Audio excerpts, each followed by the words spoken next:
ben Lieve Wierink van België. Ik ben voorzitter van de Raad van Bestuur van DiCE. Ja sam Zorana Maravić, dolazim iz Srbije I ja vodim organizaciju DiCE. Sunt Andy Cârlan, sunt Patient Advisory Committee member la DiCE și sunt din România. I'm Lisa Wild from Bowel Cancer UK in the United Kingdom. Ik ben professor Erik van Cutsem, hoofd van de afdeling digestieve oncologie in de universitaire ziekenhuizen Gasthuisberg, Leuven en aan de KU Leuven, België. Mă numesc Alina Comănescu și reprezint Asociația Sănătate pentru Comunitate din România. Pozdravljeni, moje ime je Maja Južnic Sotlar in prihajam iz Slovenije. Sem podpredsednica Združenja Europa Colon Slovenija, ki je polnopravna članica krovne organizacije Digestive Cancers Europe. Mä olen Jenni Tamminen-Sirkiä. Työskentelen toiminnanjohtajana Coloresissa, Suomen suolistosyöpäyhdistyksessä. Labdien! Mani sauc Lāsma, es pārstāvu Onko-aliansi, pacientu organizāciju, kas ir dalība organisācija, jumta organisācijā DiCE.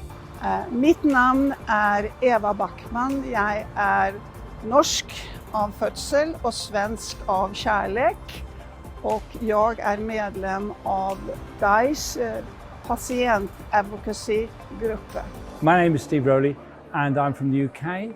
And I'm a member of the Patient Advisory Committee of DiCE. Hoi, ik ben Vincent de Jong uit Nederland en ik werk voor de Stichting Darmkanker.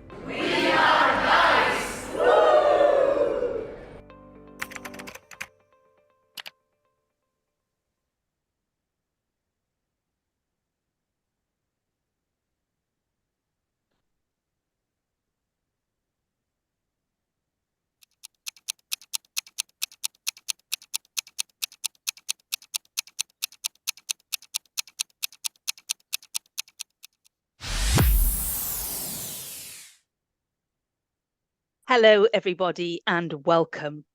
I'm really excited to be here with you today. My name is Tamsin Rose, and I have the pleasure of being your moderator. Welcome to this 4th Digestive Cancers Summit, and we're focusing particularly on colorectal cancer screening across Europe, and we're sharing experience, ideas, expertise to see how we can improve the outcome for patients all across Europe. We know that many of you are on social media, and you'll see on the screen on the top right-hand side the 2 hashtags that we encourage you to use so we can follow your conversations. So that's DiCE event and CRC Screening Summit. So please use those hashtags in all of your social media activities. I hope you enjoyed that short little video which showed just the diversity of faces and ideas and countries all across Europe. We had patients, researchers and clinicians all coming together representing DiCE. But to give you a proper introduction to DiCE and to welcome everyone, I'd like to pass the floor to Professor Erik van Cutsem, who is, as he mentioned in the video, a professor at the Division of Head of Digestive Oncology at the University of Leuven and a co-founder of DiCE. Professor, the floor is yours. Thank you very much, Tamsin, and for the nice introduction, and especially a big thanks to the whole DiCE team for setting up this screening summit.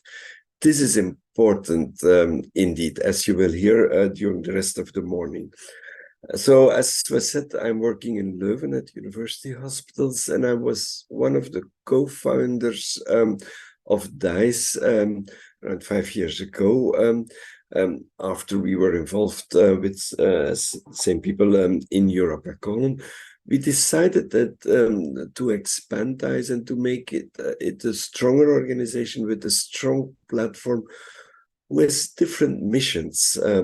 One of the missions is to put cancer screening on the agenda, and that's what we're discussing today. DiCE is a very nice organization.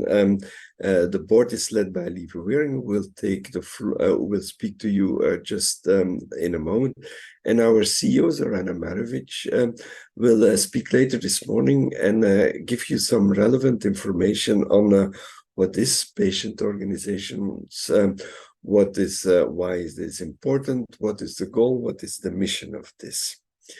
Today we're discussing screening. Screening is important. And in fact, if we want to improve the outcomes of patients with digestive cancers, we have to work on different levels, different topics. One of them is screening. Some others are quality of care. That's indeed very important. There are indeed important differences between the different countries and within the different, and also within the individual countries. And it would be good that we can improve the outcome of the centers and of the countries who have, due to structure, organization, lack of resources, a little bit lower outcome numbers. And if we can work on that, that would be already important.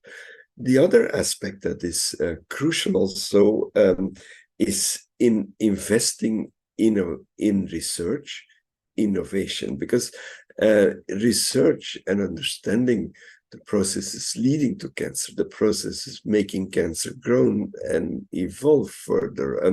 If we can understand that much better through investing in fundamental research, then we will understand what's happening, and then that may lead in a collaborative way of doing research to new targets, to new treatment options, to new treatment modalities. For that, multidisciplinary collaboration is important, innovation is important, and as I've said on many occasions, innovation is the basis for further progress in our knowledge, in our treatment options, and hence also further progress in outcome numbers and improving outcome numbers. And we have succeeded already with that. If you look at survival, the outcome numbers and the variation and the progress that has been made, we can see that for some cancers, and for instance, in digestive cancers, we see an improved outcome for patients with colorectal cancer now compared to 20 years ago. In some other digestive cancer, there is still a lot of progress to be made. Pancreatic cancer, just to give one example, is there still there. But I'm optimistic. As an oncologist, you have to be optimistic. But I'm optimistic because our knowledge on the fundamentals and on the processes in pancreatic cancer are growing. So I'm pretty sure that this will eventually lead, I cannot predict when, but this will eventually lead to some further progress in the outcome of these patients. And the third topic, after quality of care and differences in outcome numbers and innovation and research, the third topic is screening, and that's what we're discussing today. Screening is important. More and more countries have put gradually over the last 10-15 years the colorectal cancer screening, population screening in the population between 50 and 74 on the agenda. Some countries are doing well. Some countries are not yet doing so well, have to improve on that, have to work on the participation, on the structure, so that more and more people can benefit from screening and can have access to the screening programs. Because it's clear that population screening for colon cancer leads to an improved outcome. We can save lives. We will not save all lives. There will still be patients diagnosed despite an optimal screening program with later stage colon cancer. But it's clear that in some countries already from now on, if you look at the countries with more than 50% participation, you see more and more patients with colon cancer with an early diagnosis, so in stage 1 and 2 instead of stage 3 and 4, and hence the outcome, the survival numbers will improve. So that's important. But what we then will discuss today also is, after this population screening, is more the individualized screening. The ideas are growing. Newer screening methods, methodologies are coming through thanks to research, and that's important. I will not highlight what will be discussed today, I just wanted to introduce and to situate some of these important aspects that we will discuss today. And therefore, I'm extremely happy that all of you are attending this, and I hope you will be active, interactive also during the rest of the day. And with that, I give the word to our chair of the board of DiCE, Lieve Wierink, ex-member of European Parliament, also who's also living in Belgium. I'm also living in Belgium. I'm still on the board of DiCE, but Lieve is our chairwoman of the board of DiCE. Lieve.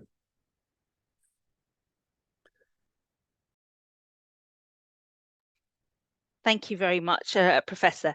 Lieve, let me pass the floor. As we've just heard, you have a background as a pharmacist originally, but also as a parliamentarian. So you bring a lot of experience as well as being a patient yourself. So you have many hats and many different strands that you bring forward. And you are the chair of the board of DiCE. So let me pass the floor to you to give the welcome. Thank you, Ms. Thompson. What the most important is in this case that I was a patient. So I have my empathy against the whole situation. So good morning, everybody. Thank you for being, for joining us today and investing your valuable time in this crucial conversation. I am delighted to welcome you to the 4th DiCE Colorectal Cancer Screening Summit. Our summit has evolved into a series, and I take pride in that evolution. Unlike typical conferences that set forth problems and propose policy solutions, our series delves into the practical, showcasing the latest developments and scientific advancements in colorectal cancer screening. This year is particularly noteworthy as we explore the theme towards personalized colorectal cancer screening programs. Our focus revolves around 3 insightful sessions concerning colorectal cancer screening: new technologies, citizens' preferences, and individualizing colonoscopy screening by sex and ethnicity. This summit will culminate with a lecture on the new EU recommendation for gastric cancer screening. In the pursuit of tailoring colorectal cancer screening, today's debate will revolve around how to amplify the discourse on technologies, data, and the potential benefits of customizing screening approaches. By recognizing and respecting each individual's unique circumstances and preferences, we aspire to achieve superior outcomes through early colorectal cancer detection. Colorectal cancer, ranking as the 3rd most diagnosed cancer in men, following prostate and lung cancers, and the 2nd most diagnosed in women, preceded only by breast cancer, holds a significant place in the global healthcare landscape. In terms of cancer-related mortality, it stands as the 2nd leading cause of death in men after lung cancer, and the 3rd in women following breast and lung cancer. National differences rooted in varying levels of healthcare expenditure directly impact the quality of screening, diagnosis, and treatment. Our collective pursuit of improved screening programs must consider and address these differences, striving for equity and accessibility across the whole of Europe. As we navigate the discussions ahead, let us remain mindful of the overarching goal to work together with European, national, and local stakeholders to pave the way for personalized colorectal cancer screening programs to achieve enhanced outcomes for all the people of Europe. Thank you, and I eagerly anticipate the fruitful discussion that will further guide us in our collective dedication to this vital course. Thank you. Thank you very much, Lieve. And as you've mentioned, this is the 4th summit in a row, and each summit is designed to deepen our understanding and to progress the knowledge and to make sure that we are moving together across Europe to improve outcomes. We now have two messages from members of the European Parliament who are strong supporters of DiCE, who make sure the voice of the patients is heard and who raise the profile of the importance of what we can do collectively to improve outcomes for patients. So let's now hear from our first MEP, and that's Deirdre Cluna from Ireland. And she is, as I said, a champion inside the Parliament for health issues and particularly for cancer. Let's watch her message. Good morning and welcome to the 4th Colorectal Cancer Screening Summit. I'm Deirdre Cluna, member of the European Parliament for Ireland South. Each year, 500,000 European citizens are diagnosed with colorectal cancer, and many lose their lives to this disease. However, early detection can save lives. Implementing screening programs across Europe is a vital step to saving lives, and it's both cost-effective and cost-saving. However, there are gross disparities across Europe in colorectal cancer screening. So it's encouraging to see steps being taken at the European level to tackle this challenge. A major aim of Europe's Beating Cancer Plan is to address the significant differences between and within member states and between socioeconomic population groups in access to prevention and care. The Council of the European Union adopted a new approach on cancer screening in 2022, seeking to improve early detection throughout the EU. This new approach, based on the latest scientific developments and evidence, aims to ensure that 90% of the EU population eligible for colorectal cancer screening are offered such by 2025. In early 2023, the Commission launched the European Cancer Imaging Initiative, supporting healthcare providers, research institutes and innovators in leveraging innovative, data-friendly solutions for cancer treatment and care. Indeed, the integration of artificial intelligence in healthcare has shown promising results, enhancing diagnostic accuracy and personalised treatment plans for cancer patients. Implementing the Beating Cancer report is a critical step towards improving colorectal cancer outcomes, providing better access to high-quality care and supporting patients and their families throughout their journey. By expanding and optimising screening programmes across Europe, we can identify the cancer at its earlier stage when treatment options are most effective. We must ensure that everyone, regardless of their location or background, has equitable access to these life-saving initiatives. Thank you for your time, and I look forward to hearing the outcomes of your discussions. Thank you very much to Deirdre for that short video, and she highlighted what's happening at European level and the fact that there is a very clear understanding of the inequalities across Europe and within countries and the importance of addressing that. We're now going to hear from Sarah Cerdas, who's an MEP from Portugal, herself a public health doctor, and also with a strong interest to see how we can harness and leverage the European level to improve quality of life for everyone across Europe. Let's watch her message. Hello everyone, my name is Sarah Cerdas. I'm a medical doctor and currently serving as a member of the European Parliament and as Vice Chair of the MEP Digestive Health Group and a member of the Sound Subcommittee on Public Health. Promoting health has been at the core and one of the main priorities during my mandate. I would like to warmly welcome you to the 4th DiCE Colorectal Cancer Screening Summit. The panel certainly covers some of the most important discussions in research nowadays, and that includes emergence of novel technologies, patient-centered care, adaptation of screening techniques to vulnerable groups, and finally the discussion of EU screening recommendations. And this last topic especially concerns me, given that the burden of cancer is increasing, with the incidence reaching 2.7 million in 2022. Despite being the second most diagnosed cancer in the EU, colorectal cancer deaths also went up and were estimated to be at 1.3 million. This type of cancer being the second most cause of cancer death in the EU, there is also national and regional exceptions, so a large variability within the EU 27 member states. And these inequalities are very evident. For instance, 5-year survival for colon cancer ranges from 49% to 68% within the EU. And this shows that not enough is being done, and not enough is being done to reduce inequalities. Further investment is needed in screening, prevention, and early diagnosis and detection. And you know that this mandate, we have the European Beating Cancer Plan that has placed cancer at the center stage of the EU Health Union. And this will encourage future initiatives in this field. For instance, we have the EU Cancer Screening Scheme, that was introduced in September 2022 as a flagship initiative. And I have high expectations for this approach because by 2025, with the European Commission's support, Member States must ensure that 90% of the EU population that qualifies for breast, cervical, and colorectal cancer screenings are offered such screenings.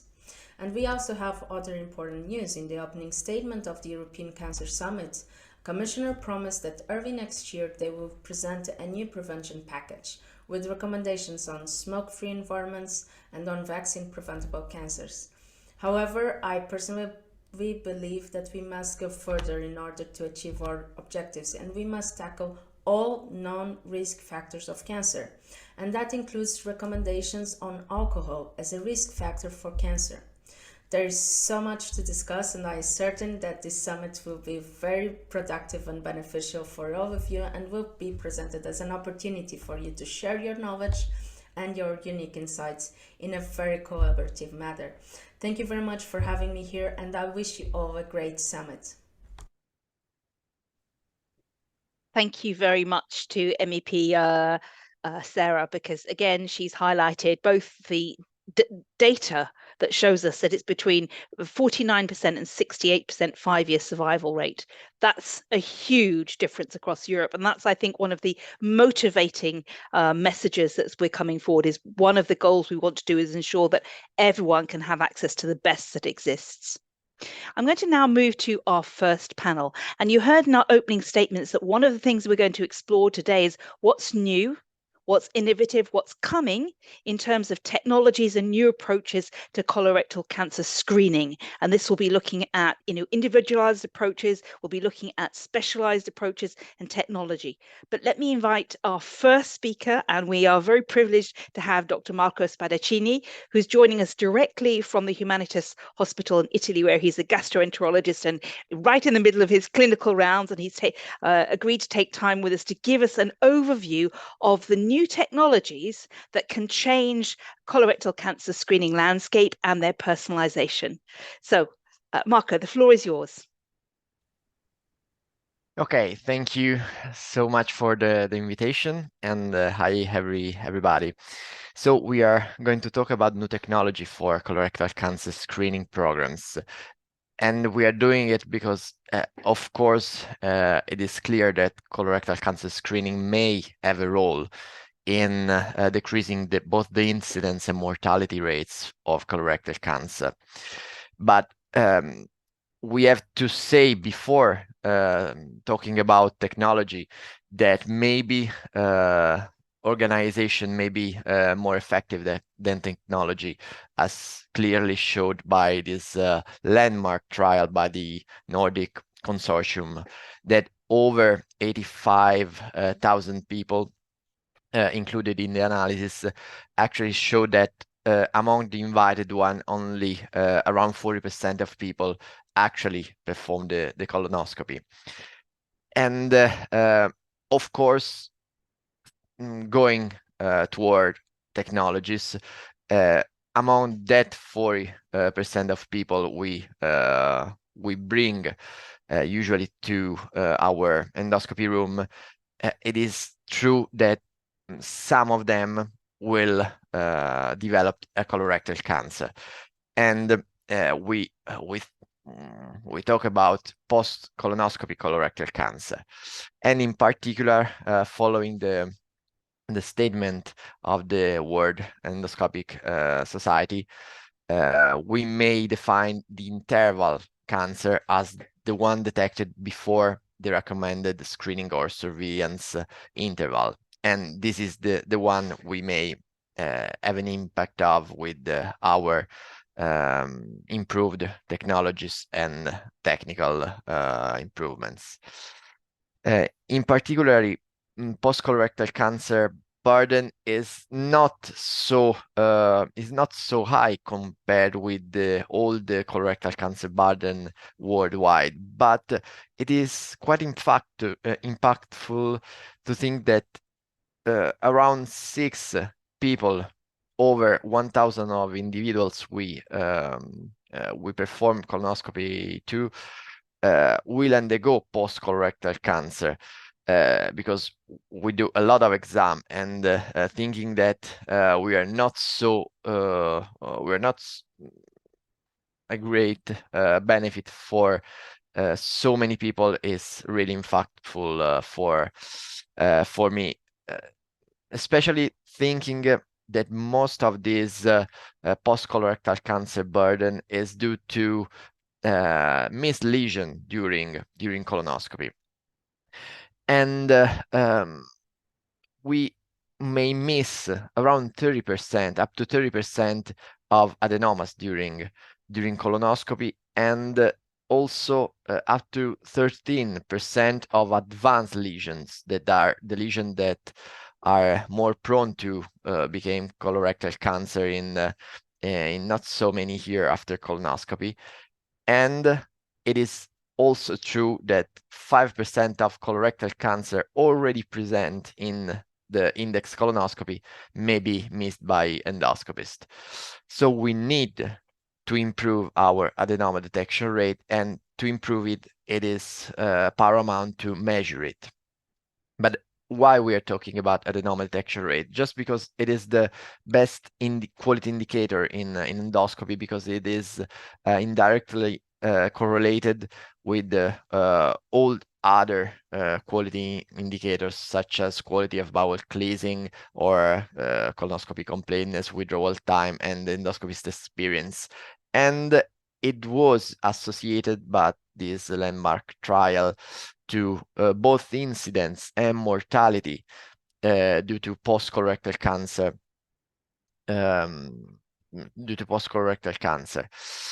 And recently, this correlation was confirmed even in thinking about screening program, in particular thinking about fecal immunochemical test-based screening program. This was confirmed in 2 important retrospective real-life study, one from Netherlands and the other ones from Italy, and the last one clearly showed that the impact of post-colorectal cancer was really really high when the ADR of endoscopists was inferior to 45%. But how we can miss lesion during our colonoscopy? The reasons are multiple. They may be behind the residual fluids, or different anatomical feature may contribute to this risk, in particular austral folds and cures, or difficult to distend the colon. Of course, polyvisibility and morphology may have a role.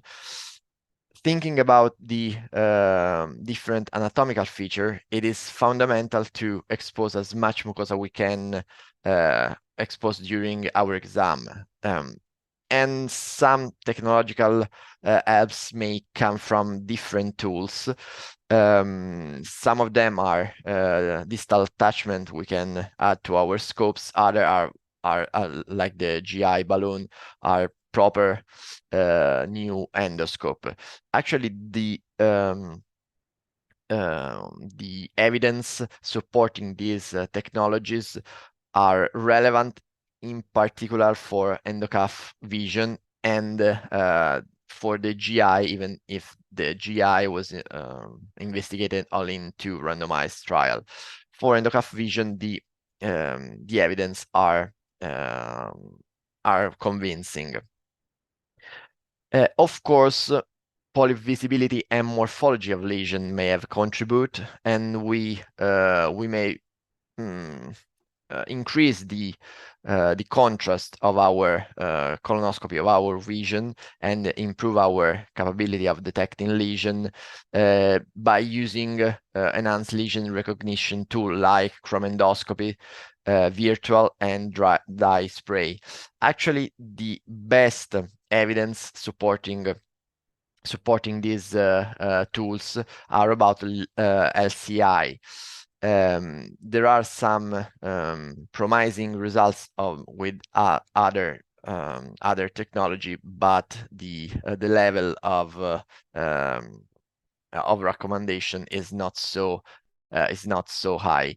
Actually, a chromendoscopy really similar to the LCI is the new tool from proposed by Olympus, that is the TXI, that proved its efficacy in one recent randomized trial, and we'll see in the future if it will confirm as an effective tool.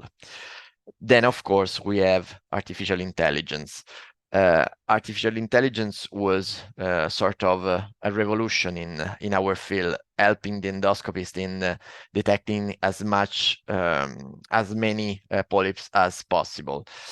And it was a revolution, especially if we think that in a really short period, we've been able to accumulating a lot of evidence. This was a meta-analysis we already published in about randomized controlled trials, 21 randomized controlled trials, proving AI may help the endoscopist in improving the ADR of about 1/4.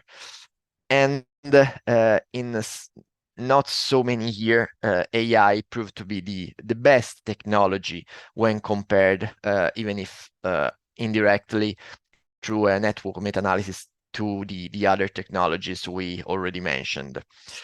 And this impact in this, I can show this unpublished data of the effectiveness of AI in helping more who need it the most, because it is related inversely with the baseline ADR of the endoscopist using the AI tool. This, of course, we hope will have an impact in screening program, in organized screening program, because looking at other technologies, none of them ever show any impact of on this particular setting, and we are talking in particular of FIT setting, FIT indication for colonoscopy. So of course we needed to look at the impact of AI in this particular subsetting, and of course these are other still unpublished data showing that AI is the first technological tool helping us in improving ADR in a fit-based screening program. And for the first time, we show it also for advanced ADR. Up to now, no data about the increasing ADR, advanced ADR was published and was found. But focusing on an FIT positive setting, the prevalence of the expected prevalence of advanced adenomas is higher, and that's probably the reason why AI may help the most in this setting for this really impactful lesion. Of course, AI it is and it will be a tool we probably never stop to use, but we cannot avoid to have a focus on training and to endoscopic techniques apart from technology. And this really nice meta-analysis showed that all the technologies developed for improving the ADR actually have the same impact of particular technical adjustment. And in this setting, we have to cite the withdrawal time that must be at least 6 minutes, but I would say also more than 9 minutes. The water aided colonoscopy is now fundamental, and also the second look of the right colon with cecal retroversion that may be performed is paramount for this particular focus.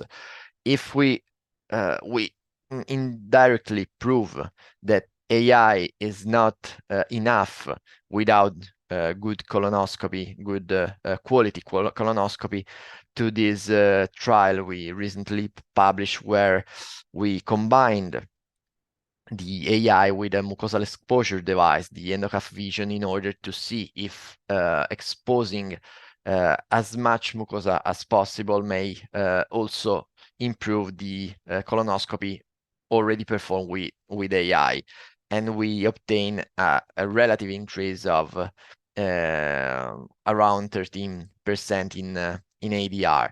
So that means that of course we may help ourselves using such tools, but the point is that we need to expose as much mucosa as we can, also using the best technologies possible.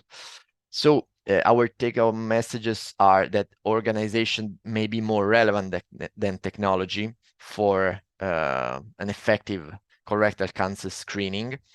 ADR monitoring should be performed with retraining for ADR lower than 45% in a FIT positive setting. Mucosal exposure device, of course, may be of help, and artificial intelligence for sure is, and it is here to stay. No, not forgetting that colonoscopy technique remains fundamental. Thanks for your attention.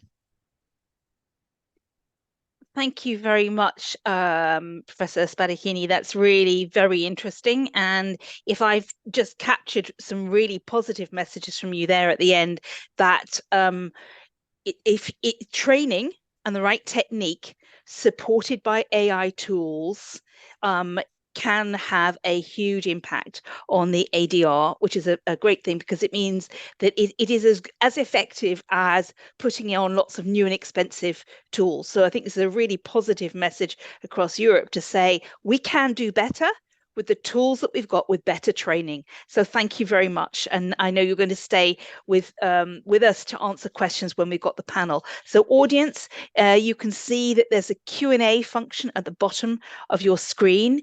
After we've had a few more brief interventions, there'll be an opportunity to ask questions. So if you'd like to ask questions based on this presentation or later ones, that's your opportunity. Now, we've just spoken about the technologies that are coming, and I'm now going to introduce Trine Ballestad-Runge, who has an academic background in bioinformatics and molecular biology, and with a special research interest in the microbiome. So we're going to find out from her how the use of microRNA and the study of microbiome is useful within the context of CRC screening. Trine, the floor is yours. Thank you very much, and thank you for inviting me to participate in this panel. Yes, so my research is in bioinformatics and molecular biology, but I've been working for many years at the Cancer Registry of Norway, which is the institution in Norway who organizes the colorectal cancer screening program in our country. And this is the foundation of my research and the research group that I lead. So what we do is study the microbiome in FIT samples from screening participants in Norway. And what we think, and literature supports this, is that the bacteria in the colon is part of the initiation and progression of colorectal cancer. So it's an obvious biomarker for us. The other thing we know is also that microRNAs, small RNAs, are also part of initiation of cancer and is part of all the hallmarks of cancers. So we think those are the two very highly potential biomarker candidates. So that's what we are interested in analyzing in the Norwegian screening population.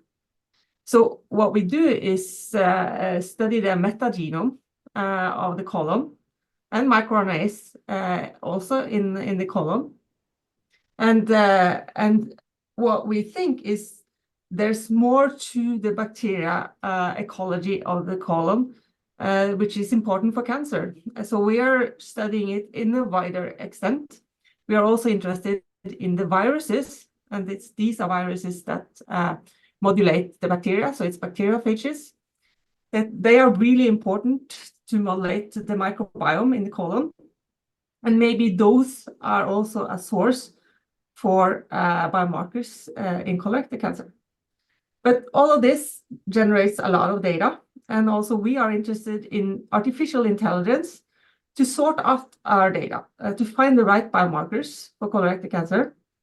We are not using the image recognition that we just heard about, but we're using machine learning techniques to sort through our data, find the patterns in the microbiome, looking at specific bacteria, maybe bacteria strains that are important, not just genuses or overall levels of bacteria taxonomy.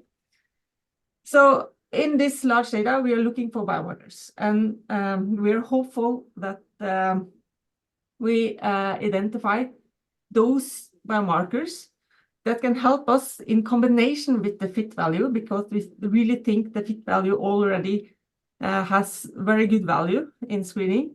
So we want to combine our biomarkers with fit test, and then see if we can improve screening in Norway and also other countries. Excellent. Thank you very much. Again, really interesting to hear what's at the frontier, the cutting edge of the sort of new ideas and applying new learning. So you've talked about, the importance of the new biomarkers that you're finding, the importance of both bacteria and the macrophage, the viruses that can change as bacteria, because we think they've got a role in triggering cancer, and also, using machine learning to build up a stronger picture and then to be able to see the pattern. So it's very exciting to see how that can be applied further. Now we're going to hear from Natasha Danje-Pilonis, who's also a gastroenterologist and a researcher, both at the University of Oslo in Norway and the Maria Skłodowska National Institute of Oncology in Warsaw. And she's going to tell us more about AI in colorectal cancer screening. Natasha. Welcome everyone, and thank you, Jasmine, for the kind introduction. I'm very happy to be here, and just as we have those short 4 minutes here to present our topic, I will concentrate on a few important things from the perspective of patients and the perspective of physician, because I think that this summit is a great opportunity when we can meet together and share both sides of the someone who is participating in a research in a screening as a participant, and then as a researcher or as a physician. So my conflicts of interest are, of course, that I do screening colonoscopy as part of my daily practice, and I'm also a researcher evaluating the effectiveness, among the other, of artificial intelligence in screening colonoscopy. So I think I have to refer to an excellent overview that was provided by Marco, and he explained very well the issue of post-colonoscopy colorectal cancer. And I think for both of us, for researchers, for physicians who do screening. And for patients, this is very important issue. Post-colonoscopy cancer is a very difficult outcome to deal with for all of us. Of course, as a patient, as a screening participant, this is very unfortunate outcome if you underwent screening colonoscopy and then after all you still have colorectal cancer. And of course, for physicians and for researchers, this is something that we have to deal as well. And so then artificial intelligence comes as a tool that might provide some protection from this unfortunate outcome, which is post-colonoscopy colorectal cancer. And it can work in 3 main different areas, because as Marco mentioned, the majority of cancers that happen after the colonoscopy, screening colonoscopy, these are from missed lesions. But of course, we have to remember that this is not the only one reason why those cancers happen. So these, among the others, these are also incomplete resection when the physician finds the lesion, but the removal of it was incompleted. So then it still has potential to develop cancer in the future. And sometimes this is not because of something that happened throughout the procedure. It's sometimes that happens afterwards. So the follow-up, scheduling follow-up, patient compliance to surveillance and follow-up, this also is important. So the way that artificial intelligence can help us, and it's of course the ability to detect lesions during the screening colonoscopy. So this first aspect, so prevention from missing lesions. And of course, we saw the data presented by Marco, and we see that artificial intelligence has this ability to increase the detection of lesions.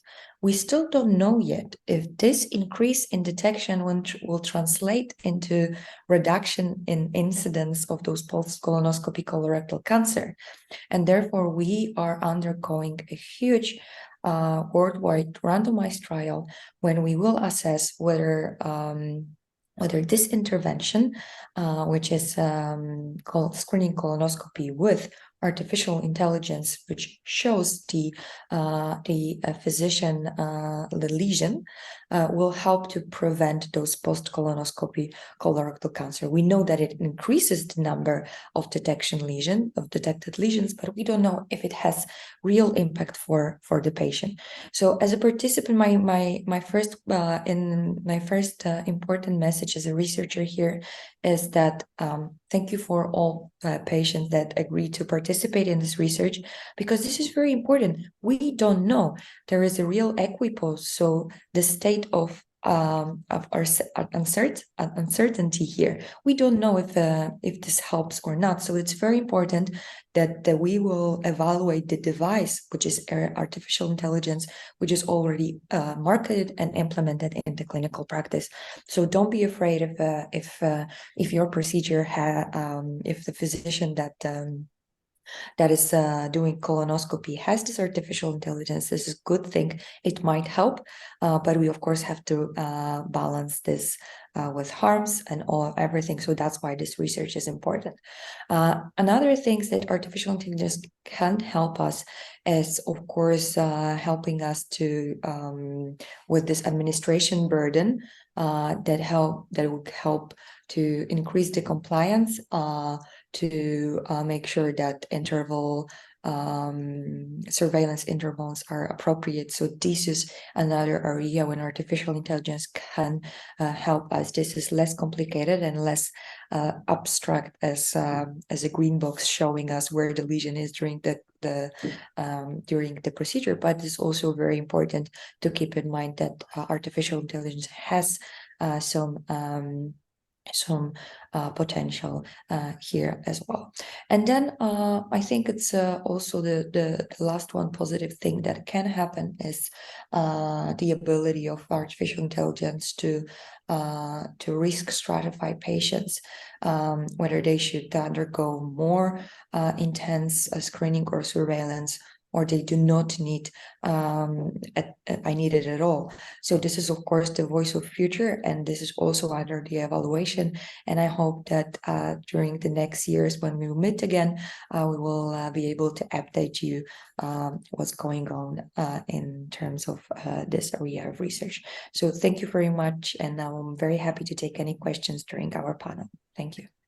Thank you very much. Yeah, very interesting. And I think you opened a question for us to say, with these new tools, and particularly with AI, we can perhaps improve detection of lesions. But what we need to understand is, does that actually then result in lower incidence of cancer, or is it just that we're detecting more of them? So thank you for that. Really interesting to hear about that. The final member of our panel is Professor Carlo Sinore. He's a faculty member at the University of Turin Medical School, and he runs the Piedmont Region's screening program at the region's University Hospital. And he's going to help us weigh up the advantages and risks of new technologies for colorectal cancer screening, and should we welcome these new technologies or not? Please, Carlos, the floor is yours. You're on mute. Still can't hear you, sorry.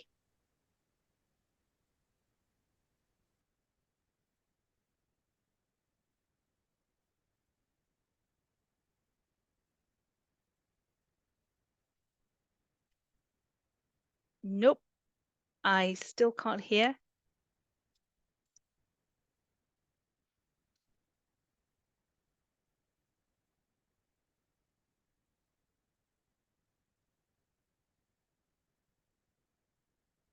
Apologies, everyone. We're going to try and fix this. So we're going to invite him to remove the headphones and try again and see if that works.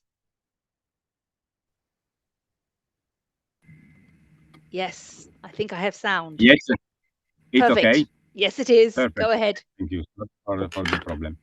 As mentioned, thank you for the introduction, and thank you for inviting me here. From the perspective of screening program managers and policymakers, which need to make decisions about adoption of new technologies, the translation of this promising result into program protocols is posing challenges. The concerns are related to the assessment of the added value, the balance between the added value and the added cost of new technology for those who are invited and for those who are undergoing screening, and again on the sustainability of the program. We have seen two main targets for the technologies, that is improving the quality of endoscopy, and the other issue that was mentioned also by Trine is the introduction of new tests, which are non-invasive, for primary screening or for triage of subjects with a positive screening test result. And for quality of endoscopy, we have seen a very nice overview by Marco on the evidence for the additional benefit of new technologies. At the moment, till now, till the last result which were presented about advanced adenoma detection rate, the evidence of the benefit of new technologies was limited, in particular in the setting of fit-based screening programs, which are the most used across Europe, at least in terms for colorectal cancer screening.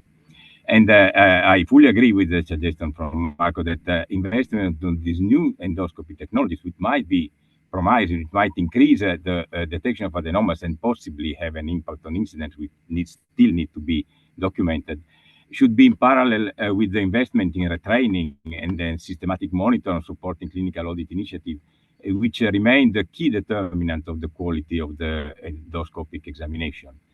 New biomarkers can be used as primary screening or triage, and they potentially may identify non-bleeding lesions, which I now miss by FIT. And so we might improve the accuracy of our programs with non-invasive tests. And they might reduce as triage test the positivity, the false positive rate, and thus the risk of unnecessary colonoscopy and cost and side effect. But we need to take measures in order to avoid that requesting additional tests or additional information to the patient coming for screening might represent a barrier to participation, which might increase the disparity in the access of screening. And sustainability also is a concern when considering the introduction of new technology, as the increase in the cost of the device and or the time required by the procedure might reduce the possibility to cover the entire target population, limited resources which are not which are limited in many countries. So new technologies have a potential important contribution to improve screening, but when introducing new methods having a documented evidence of effectiveness, it's important to define their place within the continuum of the pathway, the screening pathway, aiming to maximize the efficiency of the process and the impact on the health outcomes, avoiding a marketing approach possibly. Two final points for consideration. The focus of research in new technology is often to identify people at increased risk, but a crucial aim would be to identify subjects at low risk of disease, which likely make up the largest part of the screening population. They could be offered less intensive screening, and therefore we could reduce the health burden of unnecessary exams and optimize the utilization of limited resources. But we can also take advantage of more intelligent use of existing technologies. For example, quantitative information about fecal hemoglobin level, combined eventually with patterns of participation, can be used to estimate individual risk and to tailor screening intervals. And again, using artificial intelligence to analyze available database can improve the discriminative ability of this risk-based approach. So we have also existing tools to improve our ability to characterize the individual's risk. Thank you very much for your attention, and I'm happy to take questions. Thank you again. It's very, each of you have added additional levels of complexity for us to think about in this. So I'm just going to remind the audience that now is the opportunity that if you'd like to ask a question to our panel, you can use the Q&A function. You'll see at the bottom of your screen, there's a Q&A function. So I'll be watching to see questions that are submitted from the audience. In the meantime, I have a few questions for members of the panel. And let me start with Marco, because you began the overview telling us about the value of artificial intelligence. So we heard obviously about how it assists during the colonoscopy itself. But what I want to know from you is, what are the other ways in which artificial intelligence could impact the effectiveness of screening, both positive or negative? So thanks for the question. I would stick with the colonoscopy procedure itself, because of course there will be other ways for AI to help, as already said from other speakers, in organizing and looking for patterns in order to stratify risk for patients. But remaining stick to the colonoscopy procedure, I think also the capacity of AI of anticipating and predicting the histology will have a role in colorectal cancer screening, with the in order to avoid useless polypectomies of non-adenomatous lesions, and in order to reduce the burden of the economic burden of these pathologic analysis, and in order to concentrate all the resources we have to implement what we really need in colonoscopy. Thank you very much. Natasha, let me bring you in. Do the benefits from the application of AI in colonoscopy screening, and Marcos just explained some of them, that they could help predict histology and reduce duplication and reduce the cost. So these are the potential positive parts. Do they outweigh any potential harms? Yeah, that's a very good question, and I think we really have to be considered these days about the harms of the very attractive interventions, such as artificial intelligence. There is a lot of promise. This is a very attractive topic, but we have to also, especially as researchers, we have to really make sure that we are aware of potential harms. And we have to make sure that we are going to evaluate those harms against the benefits. So what are the potential harms of applying on a mass scale artificial intelligence? So I think they might be a result of this greatest benefit, which is just detecting the greater number of lesions. So the more lesions we detect, more polypectomies, more interventions we perform. And we don't know, and we know that every single intervention has its potential risks, and we don't know whether those risks are less significant than potential cancerous potential of the lesion if it was left alone. So we don't know that, and that's why we need this research. We really need really pragmatic evaluation and comparison of outcomes of the people that have been screened with AI and without AI. And the bad news is we will have to wait for years for those results, and this is a huge undertaking to perform the trial like that. And I'm very happy that I have a chance to participate in this group. But we also have to be aware that it takes years to evaluate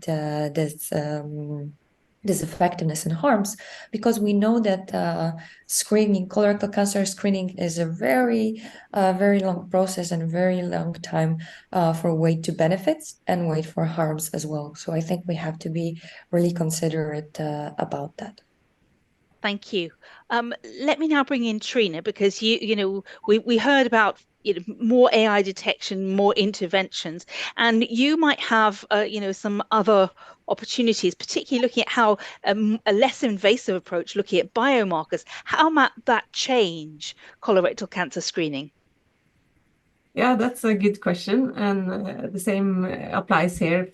As Natasha mentioned, it will take years to implement changes, but biomarkers that are non-invasive and can triage who should really have colonoscopy, and if you have a good test, it can really save a lot of money for screening programs around Europe. And first, we need to discover the biomarkers. That's the first phase, and that's very costly. And we need a lot of data.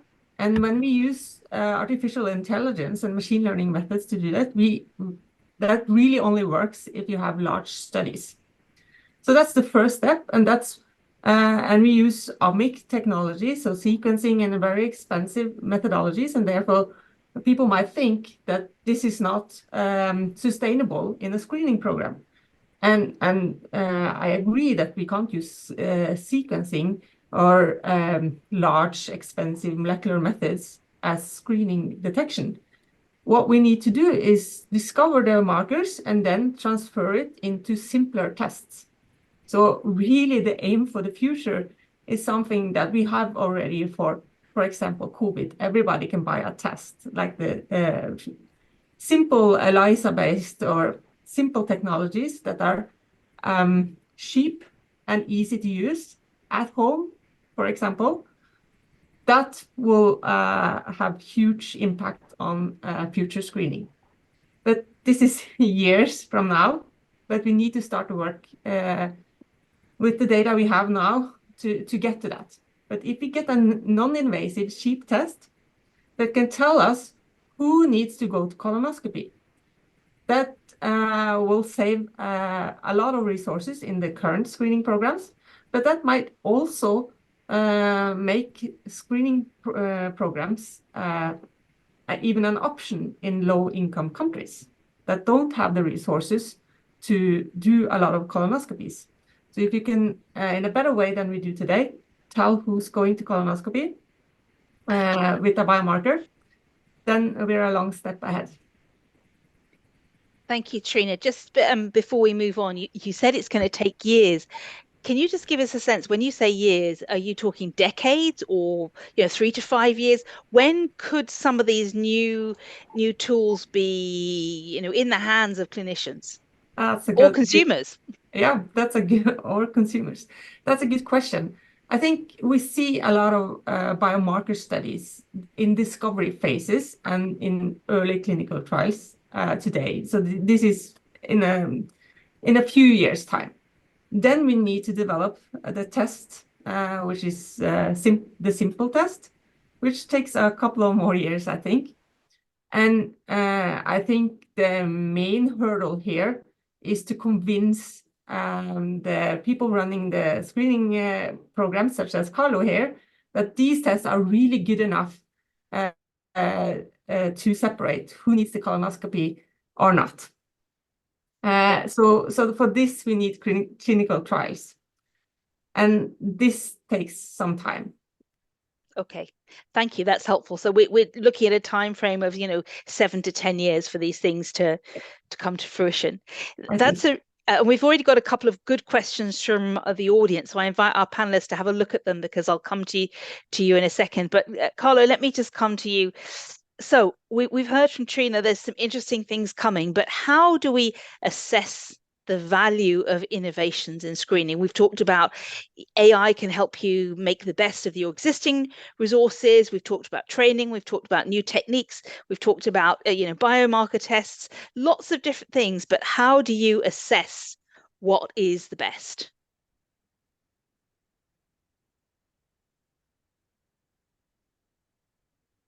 Carlo, I think we've got a challenge with your computer. I've got a feeling that you've frozen. Okay, maybe when we wait for his computer to catch up with us.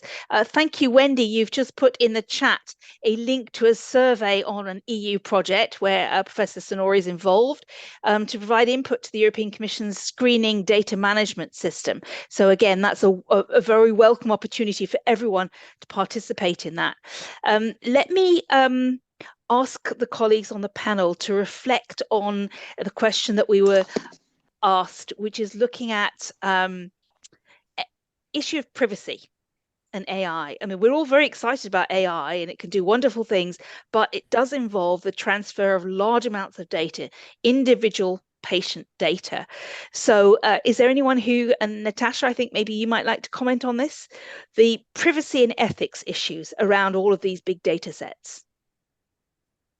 Right, that's a very legitimate concern, and I think we have to be aware that that all the privacy issues around AI should be considered the same as for the clinical practice and good practice. Good practice in research. So this is not something that we can let go. And of course, more data we have, more issues with the protection. But I think we have to take this challenge, and we have to make sure that the data is protected. The data is protected properly, and of course to some limits. Because on the other hand, we have to make sure that we will share the data, and we share a lot of information and a lot of different data on patients to assess the evaluation. So I think we have to be, we shouldn't be worried, and we shouldn't be afraid of sharing data. We just have to make sure that this data is well protected, that all the that this is not, all the protocols are in line, and we do not treat this as something separate from clinical practice. These are sensitive data that needs to be protected, but also for the sake of research needs to be shared. So those two things are very important to contrast with each other. Thank you, Carlo. I think we've got your computer back on screen. So let me invite you to respond to the question, which was, how do we assess the value of innovation? We've talked, there's lots of new things potentially coming, but how do we know which ones are cost effective and will provide benefit for us all? Yes, thank you. Sorry for the technical problems. I have to switch to the phone, but anyway, I could make it. No, the idea would be to test the validated new technologies in the intended population, that is in the context of ongoing programs, population-based programs, to assess the performance of this new method when assessed in the context of intervention targeting average people. screening programs represent an ideal platform for offering this kind of experimental interventions and experimental comparative research. The idea is to inform appropriately subject undergoing screening program that this research is performed in their interest, so they are participating in some effort that can improve the quality of their also personal and also for the fellow participant quality of care. And so that is important to provide this information to have people participating and making the data available for research. And in the context of this program, it's also possible to ensure adequate protection of the data which are collected for research purposes and for the evaluation of the programs. And of course, we needed to have also access to this data in terms of longitudinal prospective evaluation. And it's important to define rules for using this data and for integrating different data sources to monitor the outcomes of this screening program. Data availability is a crucial problem together with the patient availability to share their data for research. Thank you. Colleagues, we've got a question in from Bianca on the Q&A section, and she says, are there any examples of using AI in relation to the FIT stool sample technologies to probably strengthen the public health approach that these technologies represent? Trina, I think I'm going to invite you to be the first person to respond on this, because you mentioned using machine learning and AI to, look for patterns when you do an analysis of the bacteria, the microbiome in these samples. Can you be the first person to respond to Bianca? Yes, I can. So it's a good question. So I think it's up and coming. There are so machine learning and artificial intelligence is a wide concept, and even normal regression analysis can be incorporated into that term. So for that, we've used AI for many years in evaluating screening outcomes and biomarker studies. The more deep learning methods and machine learning methods are still to come. We see some initial results, but we're still waiting for the large studies. Okay, so it's a watch this space message there. Yes. Does anyone else want to comment on that issue of the use of AI to improve the FIT sampling? Natasha, is that in your area? Yeah, so I'm aware of those intervention with creating apps and systems that are increasing compliance with patient, because of course we know that FIT testing is the entire process, that a lot happens on participant side. So I know that there are systems working on that, and as Trina said, the AI is a very broad concept, and of course I think that it's already has happened that a lot of applications of AI in FIT testing are present.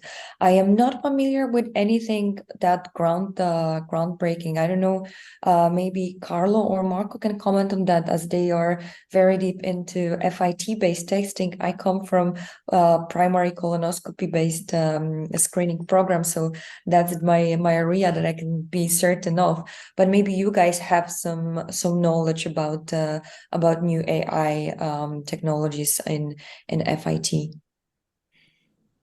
Well, no, in fact, there are not yet examples of applications of AI technology, even if in terms of analysis of data, in terms of analysis of trends, for example, in the test results, in the quantitative results, artificial intelligence technologies might be helpful to identify patterns of risk related to the trends in the test result over several screening rounds.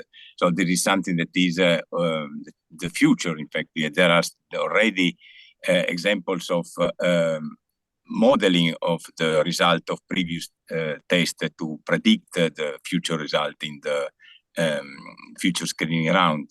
And this is, let's say, an area which is under development, and I think that using artificial intelligence will be helpful to combine also both the result in terms of patterns of participation, which we know are associated with the future risk of disease. People who are showing regular participation have a lower risk than those who are inconsistent or who never participated in screening. And also we can take advantage of the patterns of the fecal hemoglobin levels in the previous test to predict the future result in terms of likelihood of being detected with an advanced lesion of cancer. That's something that is for the future that already started following the documentation of an association between a fecal hemoglobin level of people with negative test result and the future incidence of disease. There is a growing interest in using this data in a more intelligent way. And so artificial intelligence can be a tool which can support this analysis in the future. Thank you. Marco, would you like to comment? Because I seem to remember in your presentation, you talked about, how AI within the colonoscopy process can be used to predict histology and to sort of understand, essentially which lesions are really a problem and which ones are unlikely to predict risks. Can you just add a final comment about the use of AI tools? Yes, I think we said a lot of we have a lot of highlights about AI in screening programs, and of course we may see that AI may impact the screening programs in at least different level. So such meetings are important in order to have each one with his role support the AI introduction in order to have the best strategy for implementing the best screening program possible for the future. Of course, endoscopy is just the last, maybe the last step, or maybe not, because of course surveillance is important as well. But there are a lot of steps before where AI may have a really impactful role. Thank you. And I just we've got 2 minutes left in this session, and we do have a question from Cyril that I think is worth reflecting on, which is, what do you think about continuing screening after 75 years old? And again, given we've talked about new tools, less invasive techniques, making it more effective, does any of that, maybe Carlo, I'll invite you to reflect on, does any of these new developments affect the sort of cost-benefit analysis that's used to sort of have a cutoff point of 75, or would these new techniques mean that it's worth continuing? Well, yeah, that's there are already some results. I mean, of course, the issue of extending screening beyond age 74, eventually, which is already the target at the moment, is an open question, because there is an increasing an extension of the life expectancies.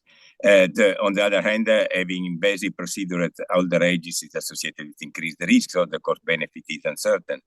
And you are more interested in early diagnosis of cancer than in preventing the incidence of cancer, which might arise 10 or 20 years later when you excise an adenoma. So in this kind of consideration, would orient to have a non-invasive test if you are addressing people in older age group. And we have already also some preliminary data showing again that if you have a repeated negative test between ages 70 and 74, probably your further risk of cancer is so low that it doesn't worth to continue screening. So it's also an issue of your previous history of screening, and also of your general condition, of course, depending on contraindication of undergoing screening procedures and other comorbidities. But I think that the idea of using screening history to predict the future risk is something that could be useful also to decide whether to go on after age 74. And we have already some idea that if you have a repeated negative test after age 70, probably you don't need to go to undergo further investigation, and probably also colonoscopy. If you have negative colonoscopy around age 70, it might not be worth to go on after 75. Excellent. Well, can I say a warm thank you to our panel, to Marco, to Trina, to Natasha and Carlo for participating. And so we're going to close this panel. We're about to take a short break. We're going to take a 10-minute break. And during the break, we're actually going to show you a 5-minute little video because DiCE is celebrating its 5th anniversary. And that's a time to look back and see what we've accomplished and how we work on the ongoing mission to contribute to early diagnosis and increasing overall survival rate and quality of life for patients across Europe. So during the break and when you go to get your coffee or something, we're going to be showing you this video. So let's watch to find out more about DiCE. Bye-bye.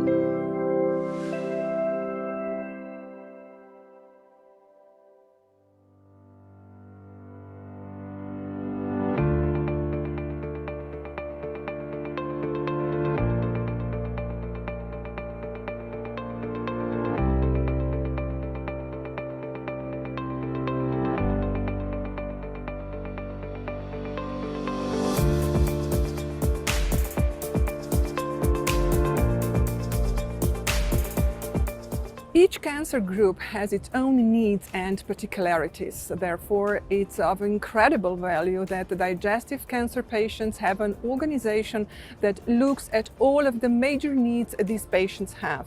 DiCE, on the other hand, does the heavy lifting to represent the patient voice in organizations, governments, companies on national and European levels. The message is, you are not alone. We are there when you need us.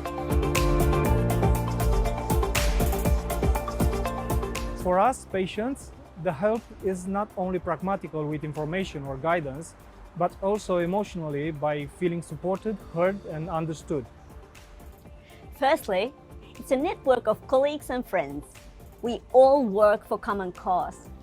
Our countries are different, but many challenges are the same. DiCE and its network are an excellent forum for sharing information, benchmarking and peer support in this work. In addition, this international collaboration has also brought good tools and knowledge to our everyday work with patients. To be part of DiCE is very important as a physician. It gives you extra flavors and interaction and strategic thinking, how you can work together with patients. The digestive cancer patient pathway is not yet standardized in Romania. So along with patients and medical specialists, and based on my 9 years of experience as a patient navigator, we are developing a cancer navigator web platform for colorectal, breast and lung cancer. Our association is still providing navigation services for digestive cancer patients, but also for their carers, thus trying to optimize their pathway through the Romanian and European medical systems. We recently launched a new strategy with a laser focus on improving early diagnosis for people affected by bowel cancer. We want to see 7 out of 10 people diagnosed at stage 1 and 2 in the UK by 2028. We're developing a targeted awareness roadshow, raising awareness of symptoms in people and locations with the poorest outcomes and the lowest engagement in the bowel cancer screening programme. Joint decision making is really a hot topic in the Netherlands. Last year we participated in a redesign of a high-quality online tool that helps non-operable stage 4 patients to discuss treatment options with the doctors, including the important question of quality of life versus quantity of life. As the CEO of DiCE, I take immense pride in leading a team of 9 dedicated and capable individuals. Together, we strive to advance the mission of DiCE, ensuring that our efforts positively impact the lives of those affected by digestive cancers as well as raise awareness among European citizens on the importance of prevention, screening, and early diagnosis. I admire the tenacity of patient representatives in work they are doing despite the hard conditions they often experience themselves. And it's a real and worthy treasure, I think, and I wish all of them to remain the strength to hold on to that tenacity just as tenaciously and never lose the enthusiasm to do this hard but very valuable work. We have to make DiCE stronger by attracting even more member organizations.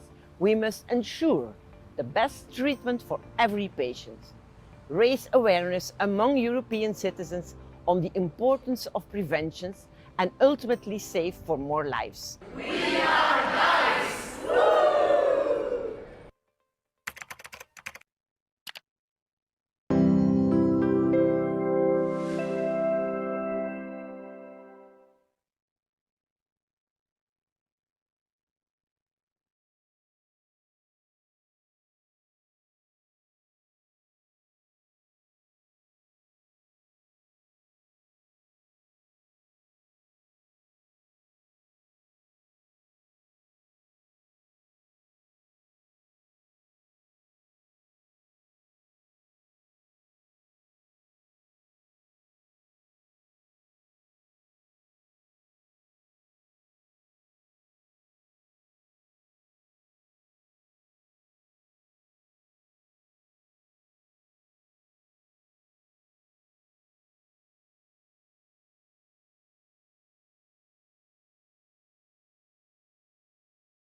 Good morning. Can you hear me? Yes, we can. Okay. So I guess it's fine.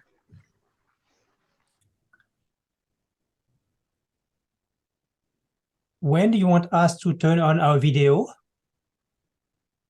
I will invite you to do that in just 2 minutes. We're having a short break. So we've got 2 minutes left on the break to give people a chance to go and get a cup of tea, get some water, use the bathroom. So we will start again in 2 minutes. You'll see me on screen and I will invite you to open your microphone and camera when it's time. Okay, that's fine. Thank you.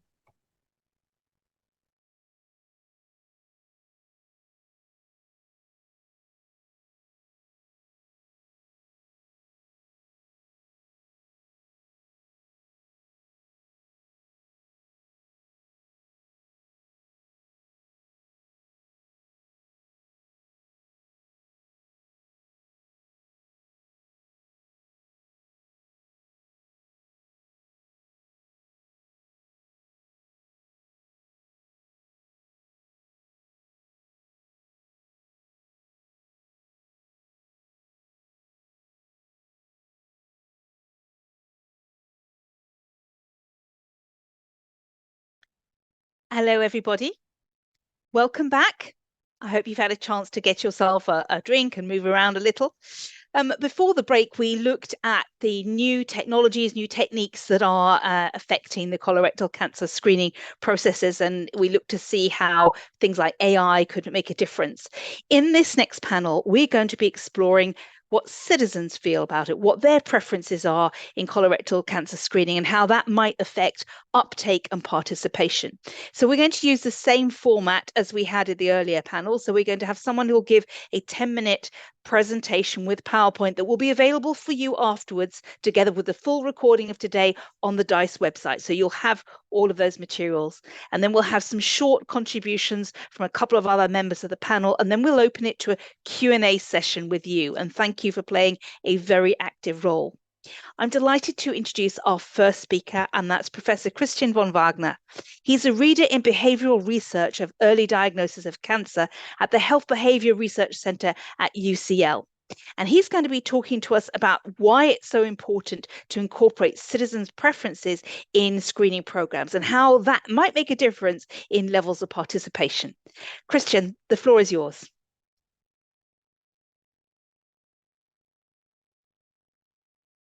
You need to unmute.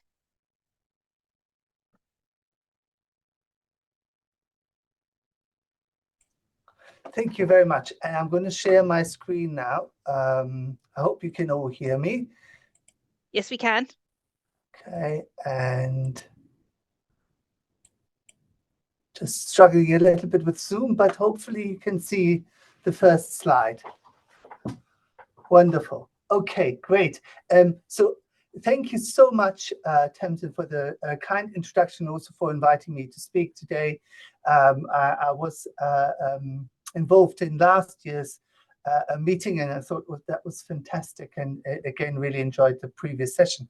And also we'll have one slide on something slightly AI related, and also sort of discuss the role of technology in among many things that affect uptake. So my talk is going to be on the importance of incorporating citizens' preferences, and I've had a little bit of help from one of the members from DiCE, particularly Stephen Rowley, who I know isn't here today, but is very keen to see the recording. So hopefully I have listened to some of what he said, and it's going to be an interesting 10 minutes. So firstly, I want to say that this session today is mainly on uptake, and it would be quite easy to talk for much more than 10 minutes about that topic alone. But just to say that we have, to some extent, come a long way when it comes to participation. I have been working with the English bowel cancer screening program for over 10 years now. And when it started, the uptake was around 50%. And I will outline why that has changed for the better as a result of various techniques, but it's still not perfect. Overall, when I looked this week at sort of global uptake figures, they still vary a lot. Many organized programs seem to have settled on a sort of fit-based regime. I'm glad that I'm speaking to the converter. I won't have to go into the detail of what a fecal immunochemical test involves this morning. It would be maybe a bit too early to do that, and many of you had breakfast. But in these programs, still participation varies. There are a number of countries now where uptake can be as high as 70%, but also many countries, of course, who don't have screening at all, which is a separate question, but also countries who have started screening where uptake is still relatively low and can be much below 50%, which of course defeats the purpose or really strongly undermines the potential effectiveness of screening. Why is it the case that people don't take part in screening? And again, a lot of this is based around fit, and you can get information on this from all manner of places now. There's been a lot of research. We know that, for example, among the people, even in the best cases, about 30% of people don't take part in screening. But we know that that number is disproportionately higher among people of low socioeconomic status, among males, people from ethnically diverse backgrounds, people with disabilities, that includes also people with learning disabilities, people with severe mental illness. There is still a way to go in identifying all the protected groups and what their uptake is. For example, there's a paucity around research among LGBTQ community, at least in England. So we know uptake is not perfect. We know that even in the best case, a large proportion does not take part. And here I should just very briefly say that it's not just about participation. We all understand and recognize that people need to make an informed choice, and that for some people, it is absolutely their choice to say that they don't want to take part. But we know that among those 30%, or in some cases more, that don't take part, many have not made this choice. So it's about engagement, if nothing else, that people really understand what the offer of screening entails. Now, just very briefly, why is it that people don't take part in bowel screening? What are the common barriers? And again, there's a lot of information. I've taken this slide from a recent study that we ran that used online crowdsourcing, and that brings me back to the AI issue. So we did the study in order to actually develop a prototype for a chatbot that can deal more interactively with people. So the first step here was to ask respondents in an online survey why it is that they don't take part, or why they think people don't take part. And the interesting aspect here was that we didn't just want to gather categories, we wanted to get full expressions. We wanted people to articulate why they don't take part. So you can see some very common categories like cancer fear, disgust, misconceptions, and complacency, as well as privacy concerns that we raised earlier. But what you can also see is some interesting examples of how that actually manifests. So in terms of cancer fear, someone said the terror of thinking that a positive test result will automatically mean a terminal prognosis. It's probably about the most dramatic way of explaining what cancer fear is, but I think it's quite authentic. Also in terms of disgust, the messiness of completing the test expressed in very clear words. And of course, the many misconceptions around screening, people thinking that if they don't have symptoms, that screening is unnecessary, even though screening is particularly for people who don't have symptoms, because it is a way of identifying risk among people without symptoms. And interesting also in reflection of the previous session, privacy concerns, not so much about storing the sample, we don't have to do that anymore with a fecal immunochemical test, which only requires one sample, but data issues. People saying, I'm a little concerned about my medical data being stored safely. Now, what are the solutions? Stephen Duffy wrote a really wonderful rapid review that looked at the entire pathway of screening programs and identified and looked for the evidence of various strategies. That goes all the way to the very start of an invitation, even the pre-invitation stage, where people can sometimes be sent primer letters, reminders, and things that might happen even between screening rounds. What's important is that there are different modalities involved here. A lot of it is textual, additional letters, additional leaflets, changes to existing letters that form the majority of the reminders and letter-based interventions, but also importantly, primary care endorsement. And then a very important one is alternative screening tests.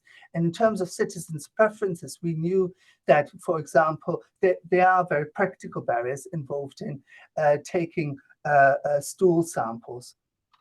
And I want to start with a brief case study, just outlining how important it is to think about what we're asking of citizens, and that small changes to the way a test is completed can make a big difference. And this has been nicely illustrated in England, that started off with the old-fashioned guaiac fecal occult blood test, which required people to do repeat samples, 3 repeat samples, which meant they had to store, they had to, obviously repeat this rather unpleasant process at least 3 times. And we can see here that in England, uptake did substantively increase as a result of switching from that modality to a slightly more user-friendly modality that only requires 1 test. So it went up from somewhere like 50% to 61%. In fact, now in England, it's just under 70% of the population that are eligible population that have that take part in screening. So those types of systemic changes to the test modality can be really important. But I also want to show examples of really systematic, large-scale attempts to really just make very small tweaks to information materials. So adding a GP endorsement to invitation letter, adding additional leaflet or to the main invitation, or simplifying the information, or in fact, just making small tweaks to a reminder letter. All of these things, some of these things work, some of them don't work so much. Adding material to existing invitation materials is probably not such a good idea. It doesn't do much. But sometimes when you make these small tweaks to existing letters, you can get changes of about 0.5% to 1%, which is very small. But of course, in absolute numbers, given the vastness of the screening eligible population, still can make a really important difference. However, there are also more modern technologies. Text messages have been tried. And again, it's been found that they can make a small but significant difference. I want to come back to AI and the fact that those messages can be even further improved by making them more interactive and more tailored and targeted. And AI can play a really important role in the form of potentially chatbots that have got a bank, some knowledge that they've acquired about common barriers, and also a bank of suggestions that can help people. And we're doing a lot of work on the acceptability of these.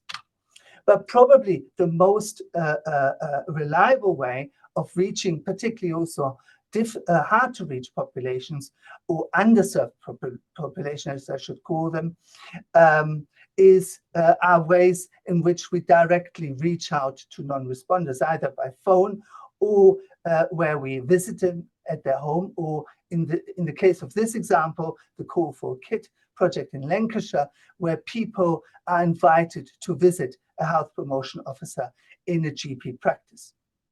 I just want to very briefly show the results associated with an intervention like that, where it's really important that these types of activities that are often resource intensive are regularly evaluated. So we looked at a data set of just under 11,000 non-participants who had been reached by phone.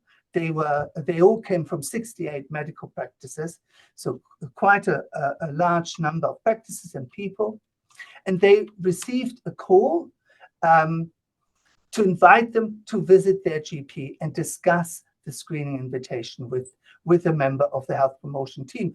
The health promotion team reflected the demographics of that population very well, was able to talk in different languages, and really particularly address barriers that are associated with inequalities. And what you can see is that the team reached about half of those people by phone, and then about 50% of those were actually willing and attended a GP appointment. And another half of those people, just under 1,200, did actually return a test kit. Now, some of the people decided they didn't want to go and see their GP, but they were happy to speak over the phone. And this additional sort of way of safety netting people, giving them an alternative way, also yielded another 471 test kits. So overall, it was 1,651 test kits that were returned among this population.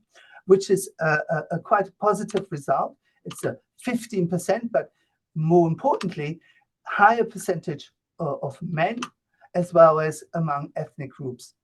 Unfortunately, in terms of SES, the gradient still remained the same, but really positive signals in terms of reaching men and ethnically diverse groups. So that is all I wanted to say in my opening statement. There are many other campaigns that now address other groups, and it's really important: people in prison, homeless people. As I said, there is a paucity of research and interventions maybe with other groups that still need to be addressed. But also the key is evaluation, particularly for these types of interventions, to help disseminate and implement. So we know there are so many local interventions, but unless they are evaluated and unless people outside their teams know about them, they won't be implemented, they won't be sustainable.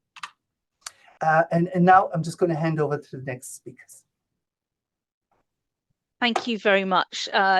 Very interesting to see the results of that, and also, what we're able to do in order to, increase uptake by amongst underserved populations. I'm now going to pass the floor to our next speaker. That's Wessel van der Weerdonk, who's an epidemiologist and research coordinator at the Thomas More University of Applied Sciences. And he's also affiliated to the Social Epidemiology and Health Policy Research Department at the University of Antwerp here in Belgium. What you're going to do is talk to us briefly about what do we know about specific vulnerable groups and their preferences that might help us increase their participation in screening programs. All right, good morning, everyone. Thank you, Christian, for the excellent introduction and paving the way. There will be a little bit of repetition because you also mentioned a lot about the underserved populations, but because people in societal vulnerable situations, underserved populations, are not reached in an equitable manner by the population-based screening programs, I will highlight some points to take into account towards participation. So I will focus on people with low socioeconomic status, low health literacy, and or migrants. So the perceived barriers for colorectal cancer screening are very variable, such as that's the same in the rest of society. But some prominent barriers we found were that in a non-English speaking country, a lot of the people in vulnerable groups did not understand the invitation letter.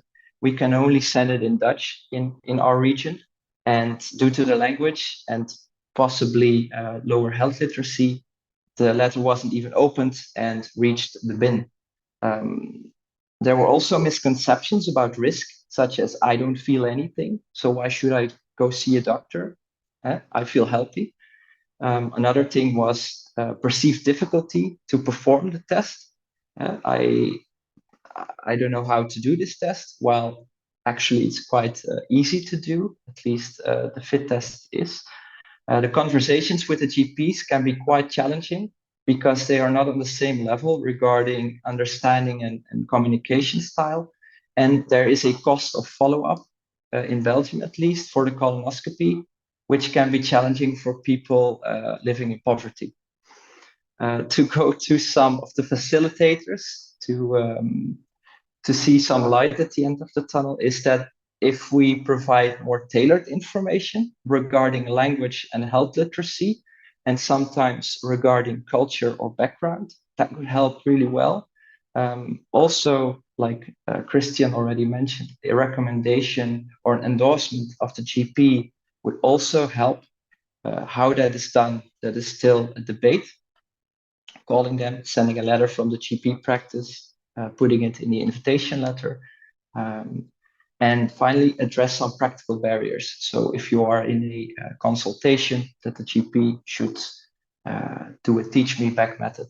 Can you explain to me what are the next steps, how this test works? Because a lot of the vulnerable groups, they say, yes, I understand it, but actually they did not understand it at all. And the GP never checked, oftentimes doesn't check if that's understood.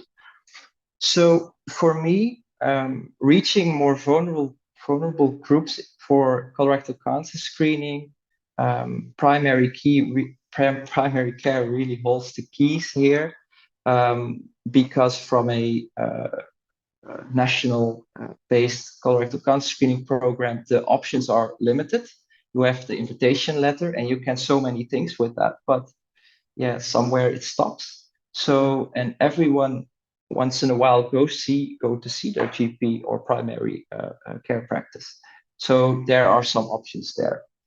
Specifically, if we look at shared decision-making tools, tailored ones for vulnerable populations in particular, because oftentimes shared decision-making tools are not tailored for these groups, or not tailored to the GP. So in one study, we did that both. So it doesn't cost the GP too much time, and it can be translated in all languages you want, and have a little movie in it, because that's the media outlet that the vulnerable people asked for.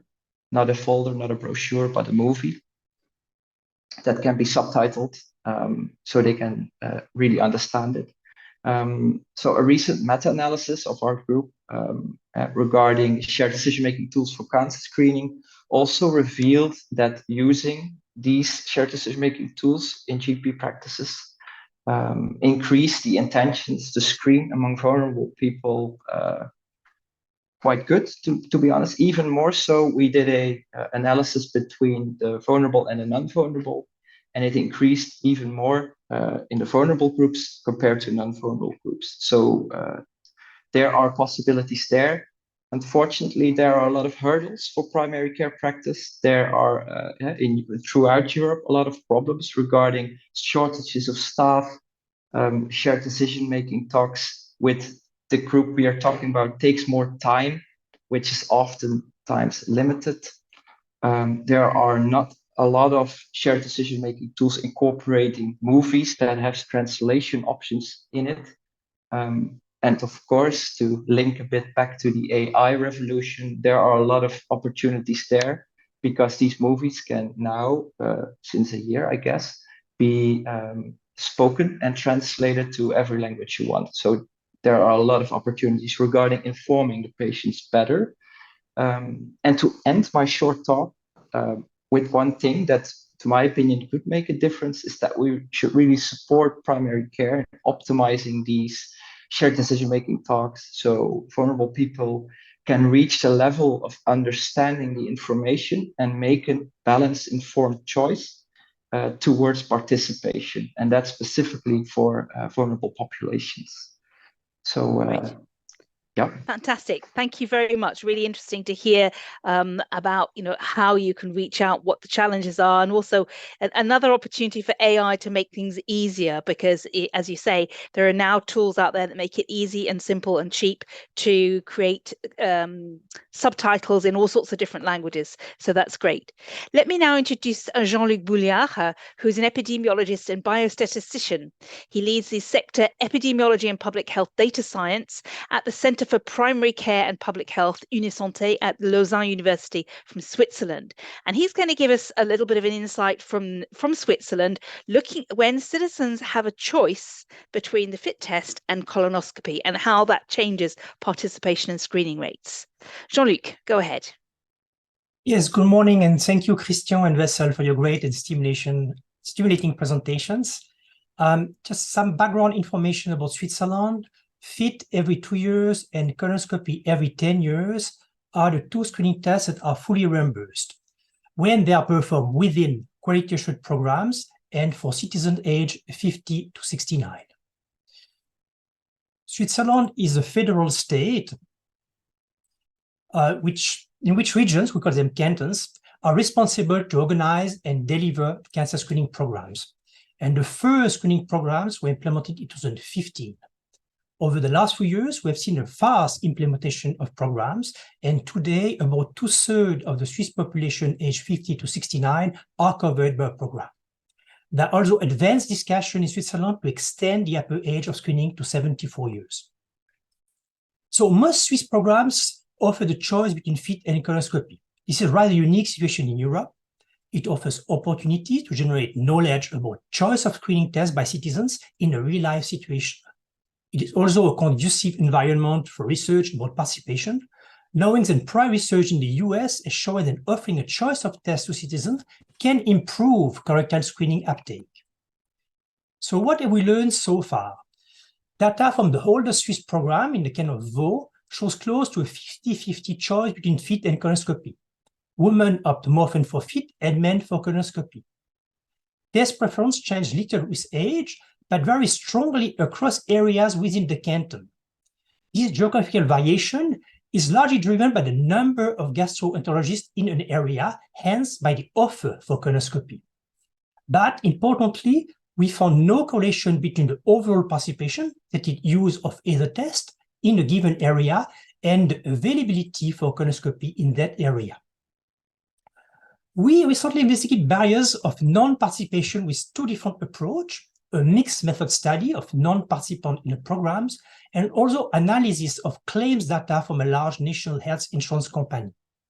And results largely confirm known determinants of non-participation, as presented by Christian.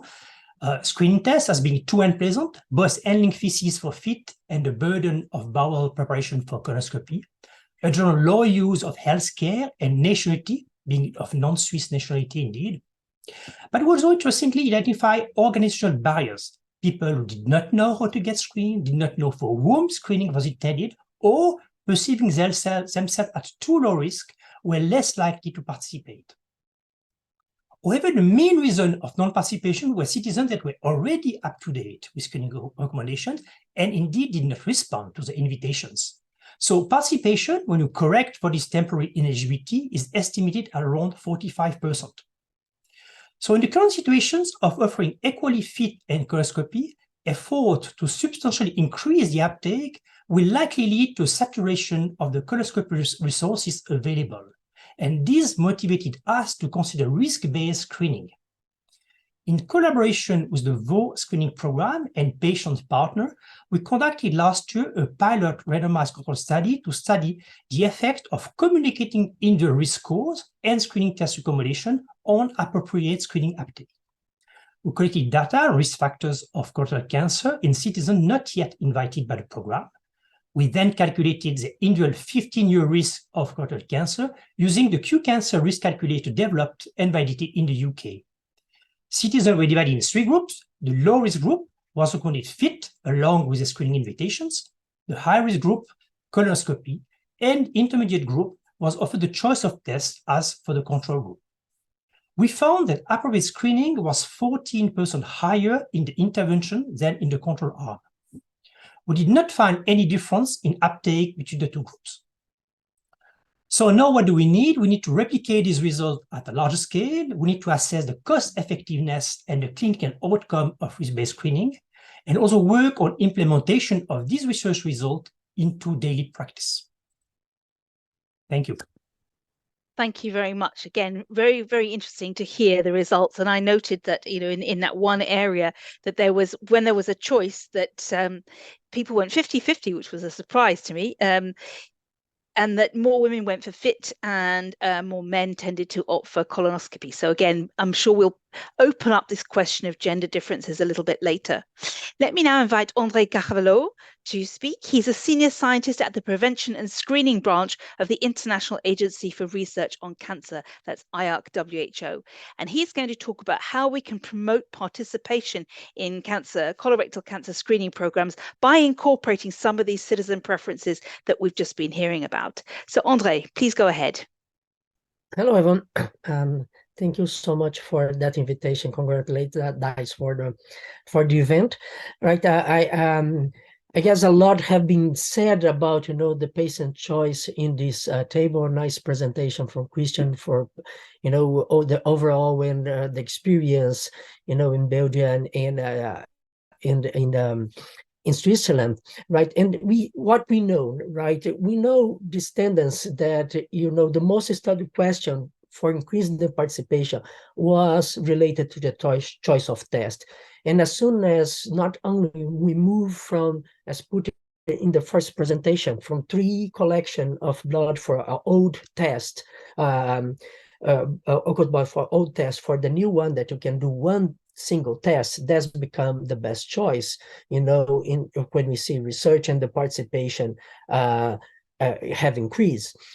We also have a lot of literature showing that when proposed colonoscopy or FIT test again becomes the choice. And then what happens that most of the programs start offering the FIT test as the standard based on the average preference and also on the increased participation when FIT test is proposed. So when we talk, can we do what Switzerland is doing in all of countries, offering for everybody the choice. You can do a FIT every 2 years or a colonoscopy every 10 years. It's your choice.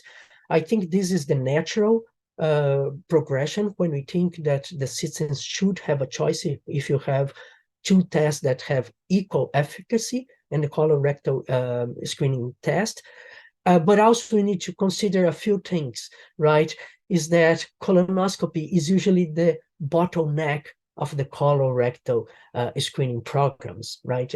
If you have too much of a proportion of patients deciding for colonoscopy, you might have an issue on doing colonoscopy for those that are, for instance, FIT positive and need the colonoscopy for a confirmation of diagnosis.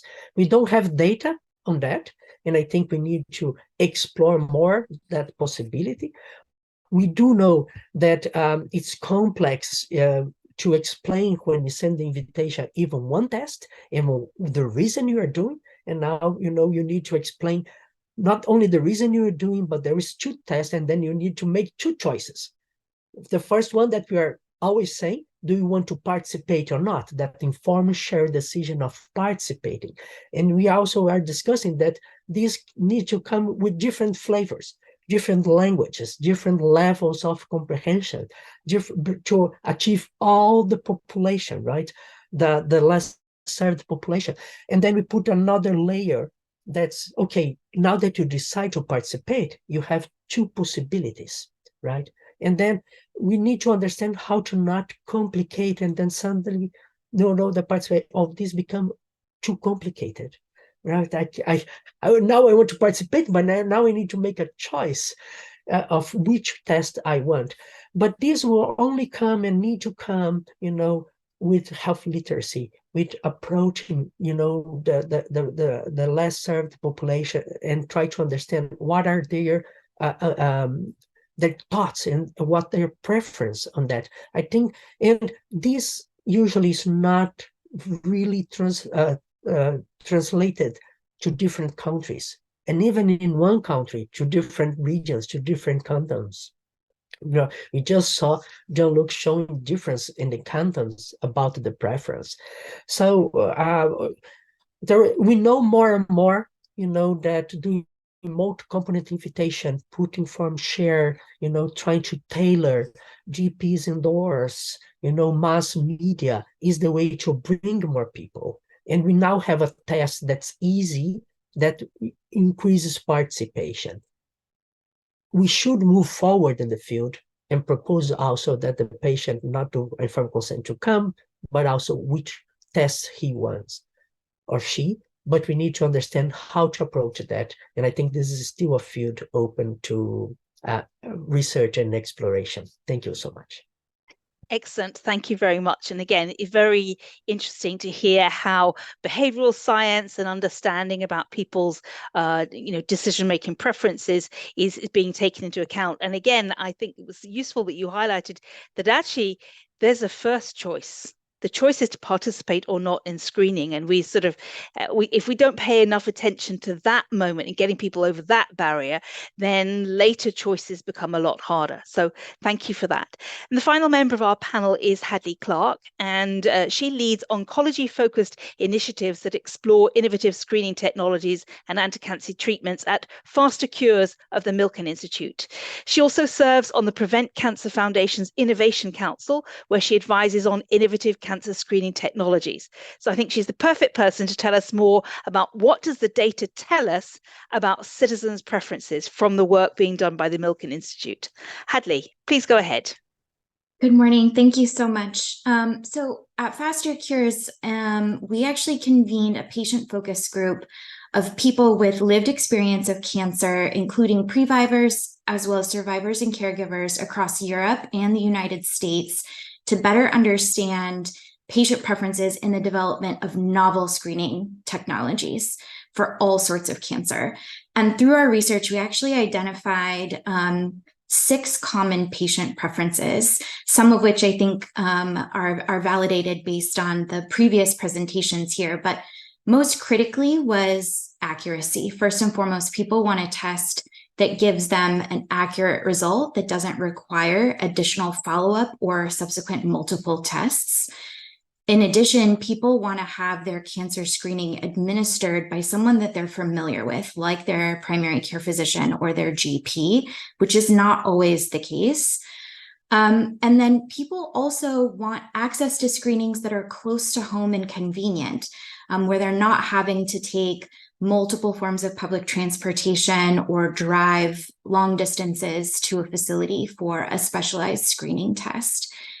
And then overwhelmingly, we also found, I think unanimously, every single person that participated in our focus group expressed that they were open to the use of new technologies in cancer screening. Specifically, in this case, it was artificial intelligence.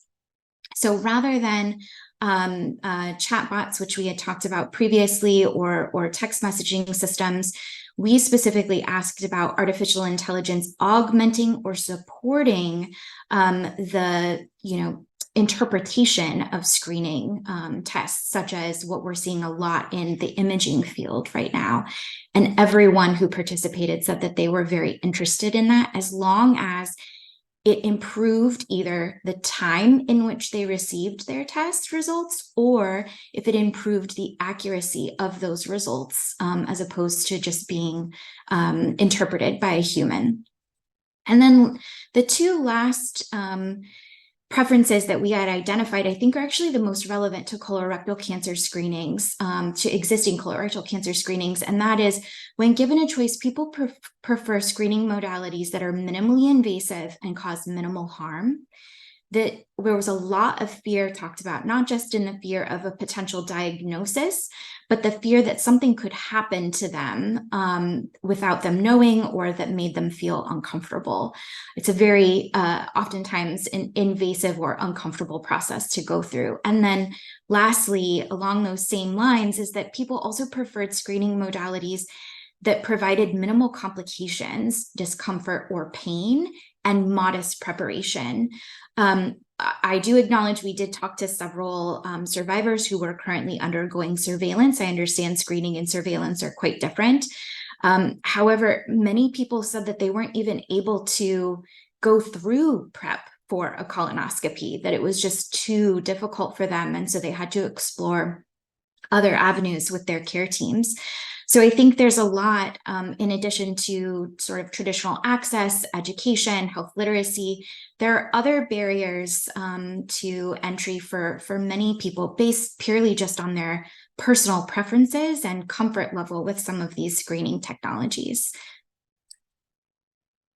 Great, thank you very much for particularly, outlining those 6 different rationale for patient preferences, and I think again also highlighting for us that it's for some people, particularly who already have other conditions or are going through care, the complications, the pain, the discomfort, and the sort of invasiveness are all key issues that need to be thought about. So we've come to the end of our sort of formal interventions, and now we're going to have a conversation. And this is the time where I take questions from you in the audience. We've got a couple, I think, already in the Q&A, so please add some more. But in the beginning, while we're doing this, Christian, let me come back to you at the beginning to say, this is, one of the strengths of DiCE is that it is a multidisciplinary community where patients have a leading role. So what do you think, patient representatives can do to promote research into both uptake of screening and the inequalities aspects?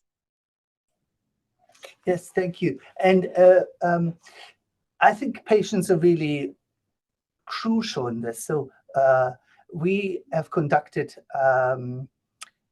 many projects where patients had an integral part in all, both in terms of posing questions, but also being active members of the research study itself. So when we host focus groups, they often take part in the presentations, they field questions, and I think it adds a very important layer of authenticity, particularly if you invite people who are less familiar. And a lot of the time when we speak to the public, we want to reach out to people who are less familiar with screening, to then see, to hear directly a patient testimony. And we also know that from those, that speaking to people, many of whom haven't taken part, that testimonies and narratives can play a really important part, and that patients are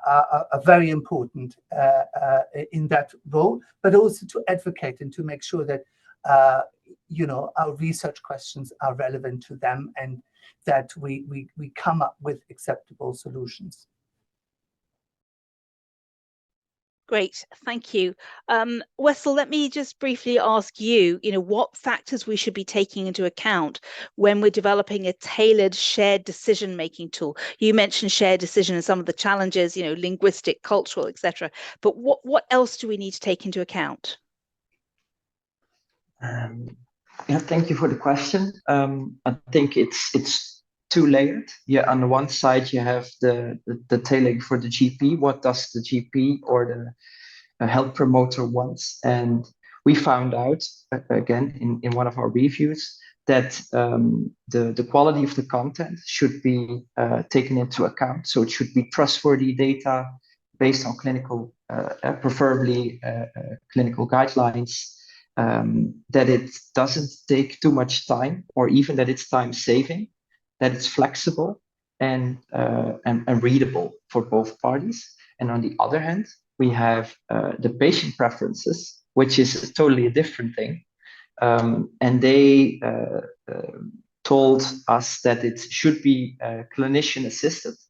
So they need help understanding it, or if they have questions that they can be tackled immediately.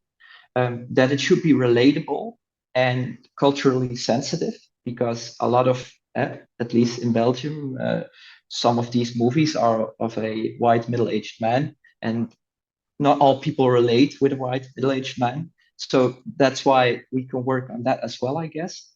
And that it's a functional format, that it's understandable.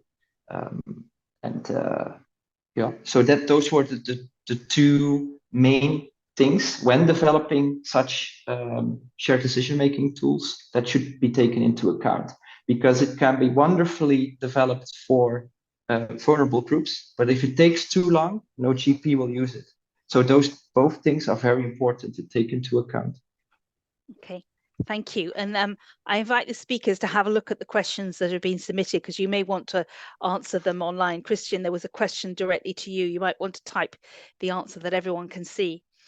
Jean-Luc, can I ask you to just reflect on how similar are the Swiss screening programs, particularly in respect to citizens' information about their screening options?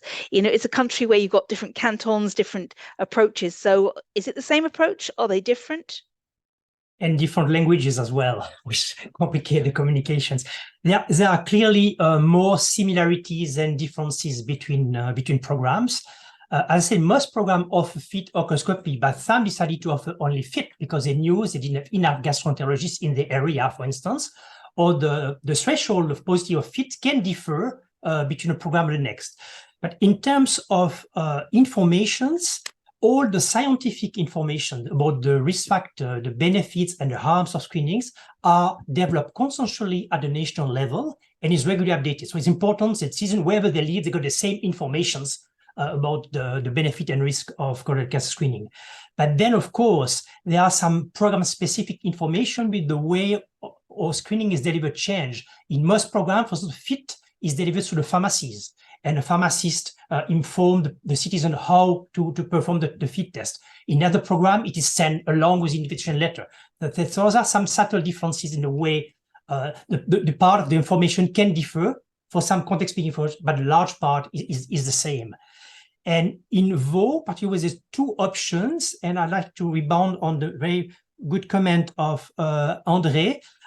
We know the challenge is this two-step decision, so we developed video material to explain how to choose between to be screened or not to be screened, and then what involved the procedure if you choose FIT versus colonoscopy in order to not have another hurdle in screening participation. Thank you. Andre, let me come to you because I'd like to find out, you know, when we heard from Jean-Luc that there was a choice, people went 50-50. But in other areas, there's a tendency, if people are given a choice, to choose the less invasive, the FIT test. Is there anything that we should be telling them about colonoscopy that might influence those choices? So thank you so much for the comment, and also for Jean-Luc for the clarification. I think this is very important because not many programs talk about it. You know, one thing when I was, you know, kind of revising a little bit to be here and to talk, and when we talk about the preference, right, we need to remember that there is a second step when the citizen decide to do the FIT test, right?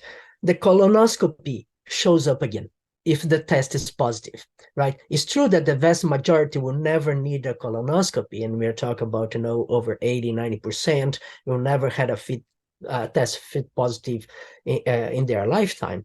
But when we promote too much the less invasive, or give a choice that you if you choose FIT, you don't need colonoscopy in a sense, those people that are FIT positive might not understand why now they need colonoscopy. And then we have that big issue in the colorectal screening is that the compliance for the FIT positive participant to go to colonoscopy is not great, right? And then I guess we are missing also that point that we are beginning to offer the less invasive without being clear with the population that eventually you might need colonoscopy. And this is very important at that point. You might start with a less invasive, but you might need in the future. And I think this is kind of the message here, so we don't have the huddle afterwards. Thank you. Okay, thank you. Hadley, I'm going to come to you to sort of ask you, you know, how some of the companies, the medtech companies that might be involved in developing some of these tests or technologies could consider the insights about patient preferences in the way they develop new screening modalities, because you set out very clearly what patients are looking for, what the barriers and concerns would be. You know, how are the medtech companies using that in their early design stage for new tools? The challenge right now is that they're not. So I think the medtech industry is years behind the drug development sort of R&D life cycles of engaging patients early and often, frequently throughout the entire process. I think, you know, what we've all sort of been talking about here is I think we have a long way to go to incorporate what we're hearing from patients directly and developing new screening technologies that actually meet patients where they are so that we can improve adherence, not just through these dynamic programs that everyone has been discussing on this panel, but also that we have modalities that are using technologies that benefit the patient, that are more accurate and potentially minimally invasive. We're seeing a lot in the liquid biopsy space, for example, right now, or multi-cancer early detection, but none of those right now are at the state in which we wouldn't have necessarily any follow-up afterwards, whether that's a colonoscopy or a mammogram, et cetera. So hopefully we'll see more progress in the near future. Thank you. We have a couple of questions online that we may want to look at. Zoe, you asked a question about, you know, gender differences. Just to let you know, that will be the focus of our next panel. So we'll leave that perhaps for the moment, unless Jean-Luc wants to type a response on that. There's a question from Mike that I think either Christian or Vessel might want to look at, because he's saying, look, we've heard about how we might address uptake, but we need to get people to that point, which is that a lot of people don't know to ask their pharmacist. The invitation process is not systematic in many countries. So how do we get to that point?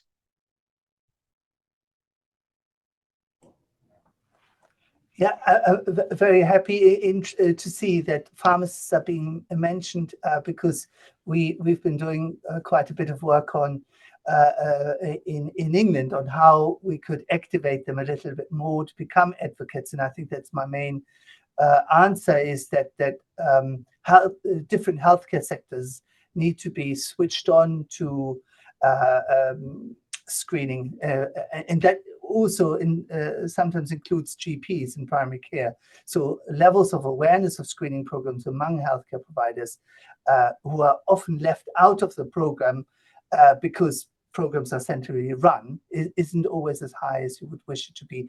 And then there are really important questions about the time, remuneration for their time. But yeah, really making more people in society aware of screening. So there's peer-based support as well as and community-based support as well as support from other healthcare providers is really important. Thank you. Does anyone else on the panel want to reflect on that? This is the final question we're going to look at, and particularly maybe this issue of the role of GPs, because somebody else asked about that. Vessel, go ahead. Yeah, I would definitely like to answer because I think Mike is absolutely right. Before someone can make a decision to participate, they need a certain level of knowledge. And when you don't reach that level of knowledge for making a decision, it's very hard to do.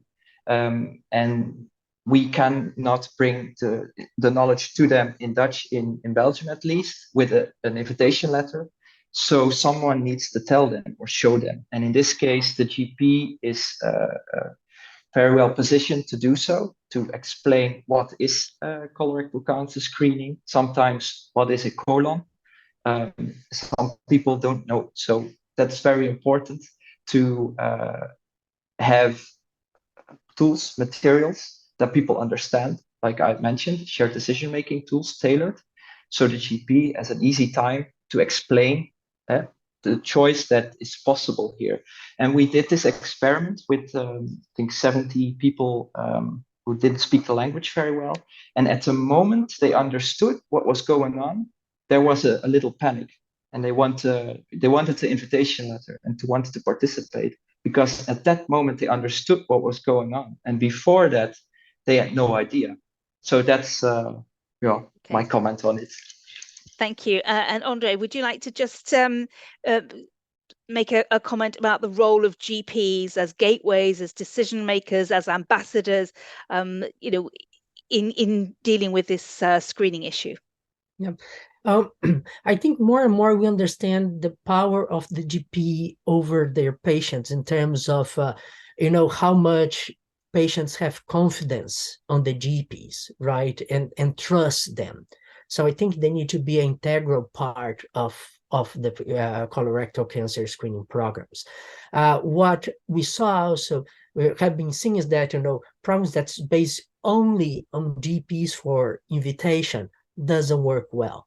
So it's kind of integrating the GP, but not putting all the burden of the participation on the GP, right? I think that would be the message. Bring them together with other. Excellent. Thank you very much. So a warm thanks to Christian, to Vessel, to Andre, Jean-Luc and to Hadley for this panel. It was really helpful.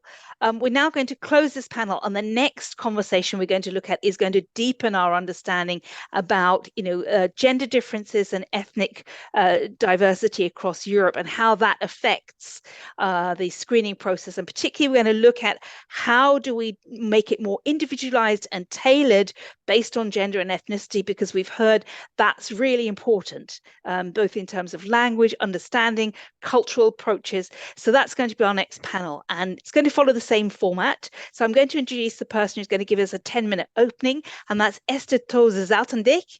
She is an epidemiologist and assistant professor at the Department of Public Health at Erasmus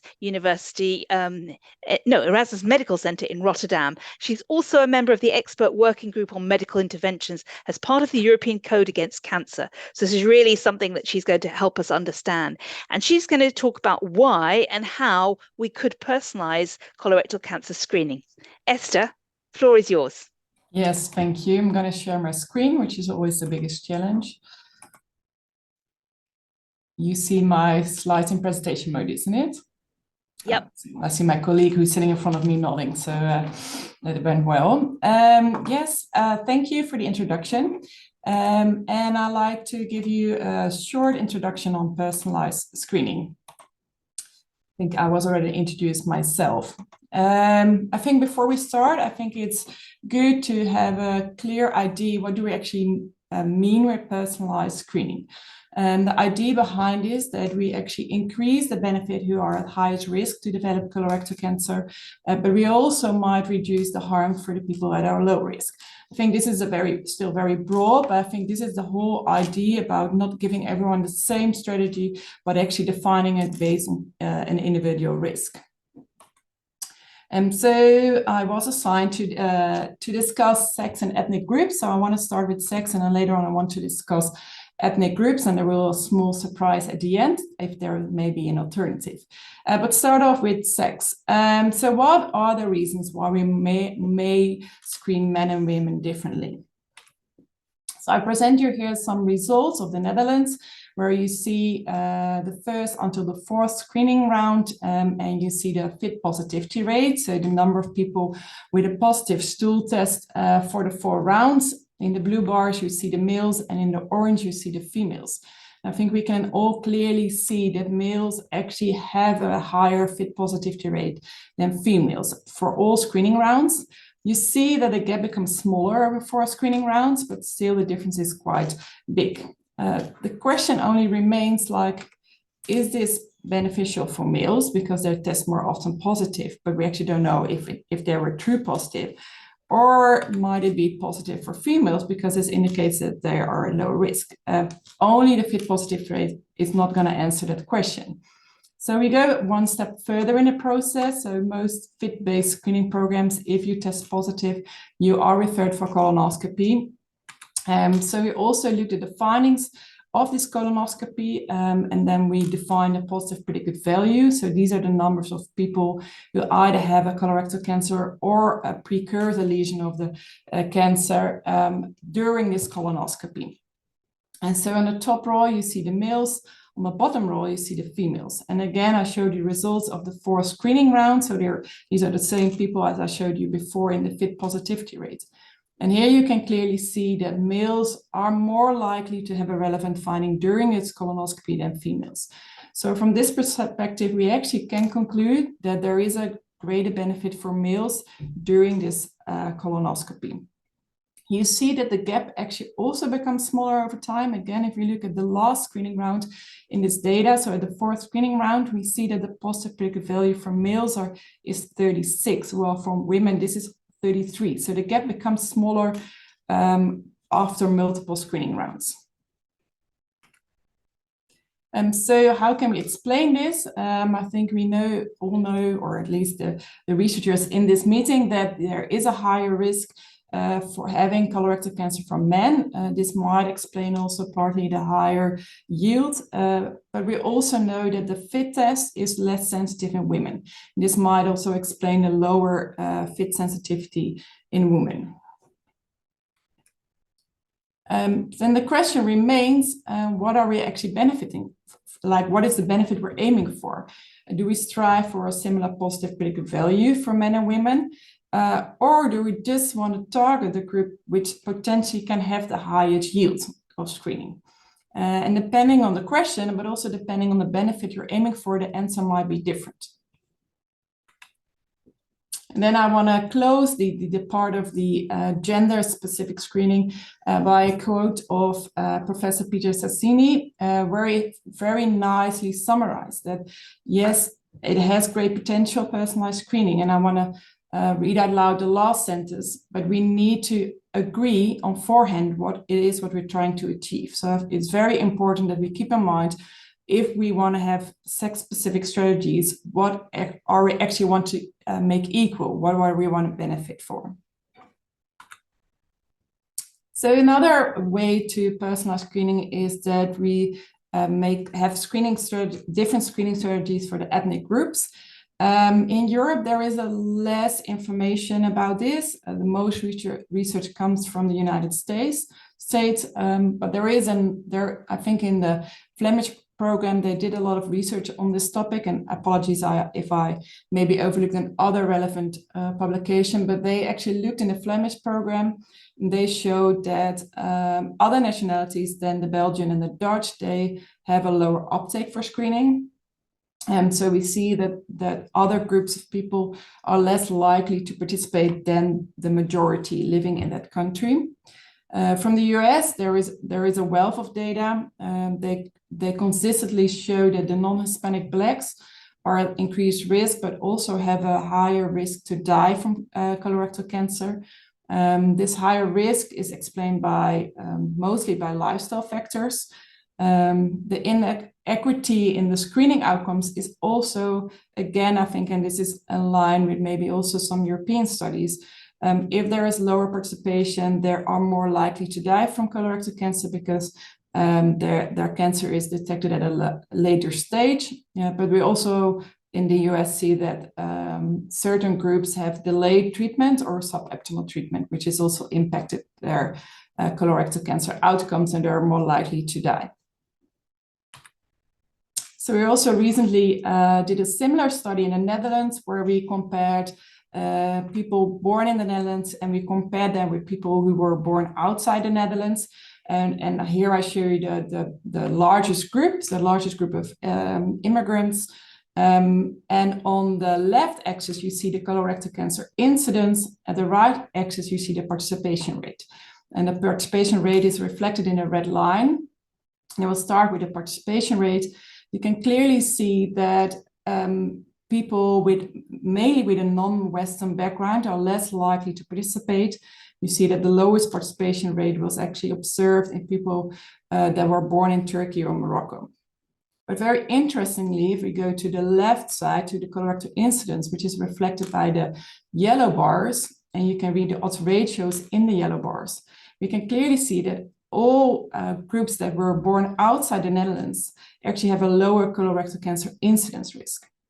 And again, if we look at the people that were born in Turkey and Morocco, yes, they participated less in the program, but their cancer risk is also much, much lower than people that were born in the Netherlands. This brings actually some interesting question. If we want to screen by ethnic background, first of all, I think we should wonder if this is feasible, especially in nationwide organized program. How are we going to assign a screening strategy by ethnic background? But second, I think there is also some ethical aspect to this approach. This was also very nicely highlighted by Becky Dennison, also from the UK. And I want to highlight the second ethical issue that she raised, which is involved with risk stratified screening. Is it fair offering more or less intensive screening based on personal characteristics? I think this is good that we keep that in mind if we consider screening by ethnic background. But as said, there is a small surprise at the end. Are sex and ethnicity the best way to move forward? And I'll show you some results of another risk factor, which I think is also very important to maybe be used for personalized screening. So here you see two different peoples. The top row is a woman who has a relatively low age for the screening program and participated once, and she had no blood in her stool sample. This person has a very low risk of having colorectal cancer. On the bottom row, we see a man who is slightly older, but very interestingly had a small amount of blood in his stool sample. This was not above the cutoff to have a positive test, but there was a very, very small amount of blood. We know that this man has a much higher risk to have colorectal cancer. So we know from research that your prior screening results are very predictive whether you have a colorectal cancer or a precursor. So again, you see the same data of the other figures. We see screening around 2, 3, and 4, and we use the outcomes of the previous rounds. And so you see we use a cutoff in the Netherlands of 47, so we only show values below 47 because those are the people who were negative and were invited again. And I think we can clearly see if you had a very small amount of blood below the cutoff for a positive test, you have a much, much higher risk to have colorectal cancer or precursor in the next screening round. You can see that in the yellow bar. This is also presented here. This is a paper from my colleague Renier Meester. Here you look at the odds ratios. On the top, you see age and male sex. You see that the odds ratio is very small. So yes, indeed, men are more likely to have colorectal cancer diagnosis, but it is only an odds ratio of 1.3. But if you look at your previous blood concentration in your previous test, that we call it the first fecal hemoglobin concentration or a second fecal hemoglobin concentration, you can clearly see if this is just below the cutoff of 47 microgram, you have a much, much more higher risk to have colorectal cancer. We see odds ratios of 9 and 8. So to conclude, if we want to personalize screening, we can consider sex, but we may discuss what is the benefit, what we're aiming for. We may consider screening by ethnic background, but we may wonder if this is actually feasible and there will be ethical challenges. We may consider other alternative, which I phrase whether it's a better alternative. We can use prior screening results to actually assign personalized screening strategies. Thank you. Thank you. Well, you know, that was really thought-provoking and very interesting. And everything we said in earlier sessions, you've now challenged us to say, well, is that fair and does that work? And your proposal's actually to say, well, you should be looking at the sort of results of an earlier test as being much more predictive. So now to give us a little bit more context, we have Johannes Blum, who is a consultant surgeon and associate professor who leads the research group Cancer Prevention and Screening at the Department of Clinical Science and Education at the Karolinska Institute. And he also represents the healthcare sector in the Scientific Council for Medicine and Health at the Swedish Research Council. He's going to give us his experience from Sweden and particularly their example of having gender-specific cutoff points for a positive test. Johannes. Thank you, Tasmin.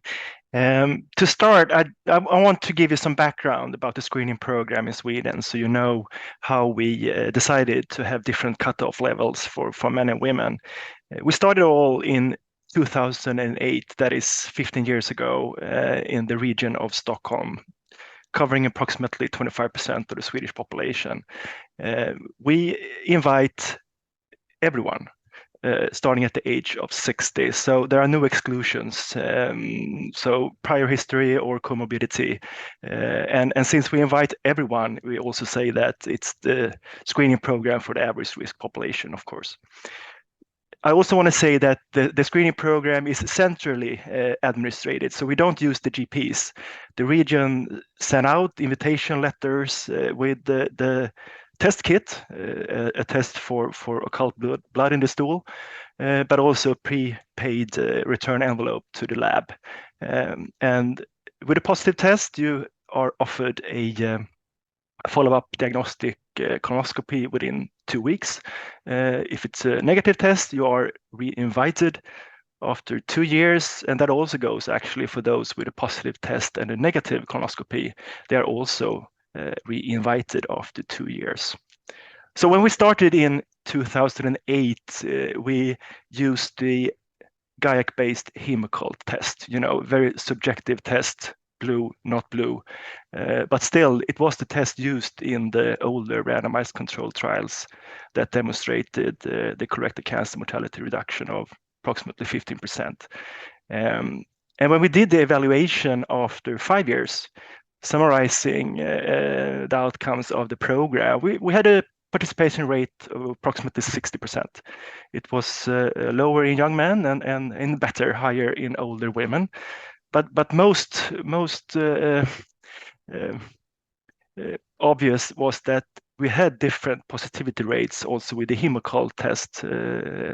We had a rate of approximately 3% in men, and in women it was half, 1.5%.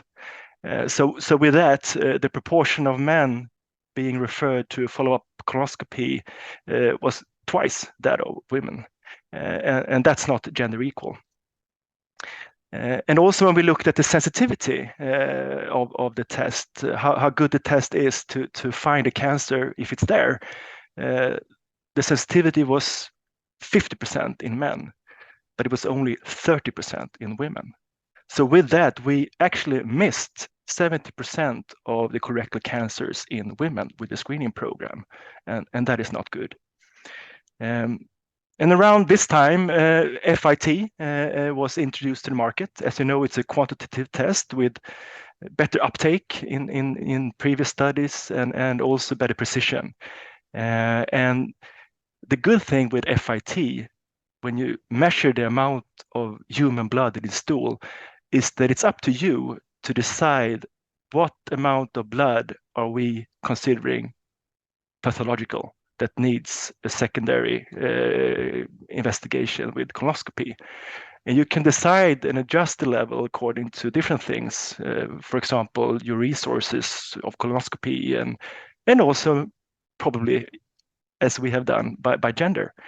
So we saw the opportunity here to get a more equal, if that's what we want, equal screening program. And after some extensive literature search, we decided that the cutoff level for a positive test in men should be 80 microgram hemoglobin per gram feces, and a positive test for women should be half the amount of blood, 40.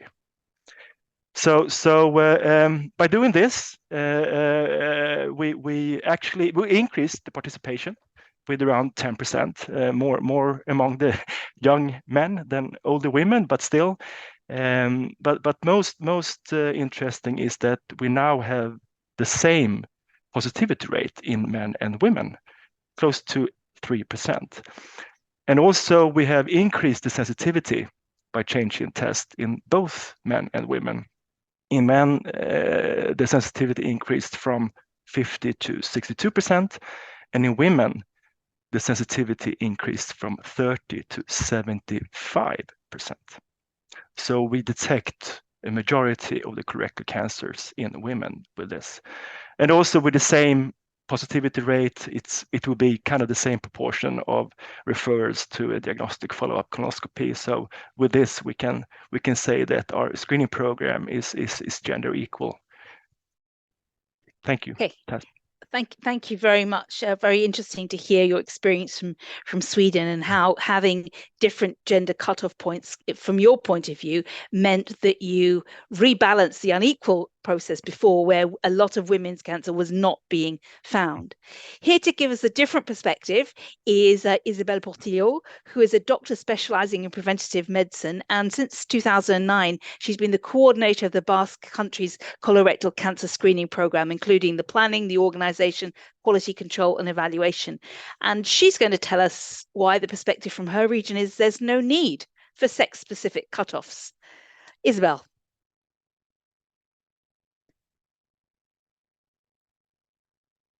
That's it. Yeah. Thank you very much for the invitation. We started in 2009 and participation rate is over 62, yeah, difference between men and women. And we detect this is systematic review show the same data. And we consider, we published with Professor Calum Fraser, a paper about the cutoff, but in this paper, we simulate the differences in cutoff, but this result warned us to if we decrease or maintain the women threshold or increase the men threshold, it's good, because decrease the number of colonoscopies and it's better for the system. But we missed cancer in women, It's because of that, yes, we consider we wait for more researches about that, But after 14 years, more than 6 rounds, more than 2.5 million invitations, we consider, we found that differences between women and men, men participate less, women more, and cancer risk is higher in men. Yeah, but we found that the sensitivity is differences because it's higher in women, and differences, significant differences.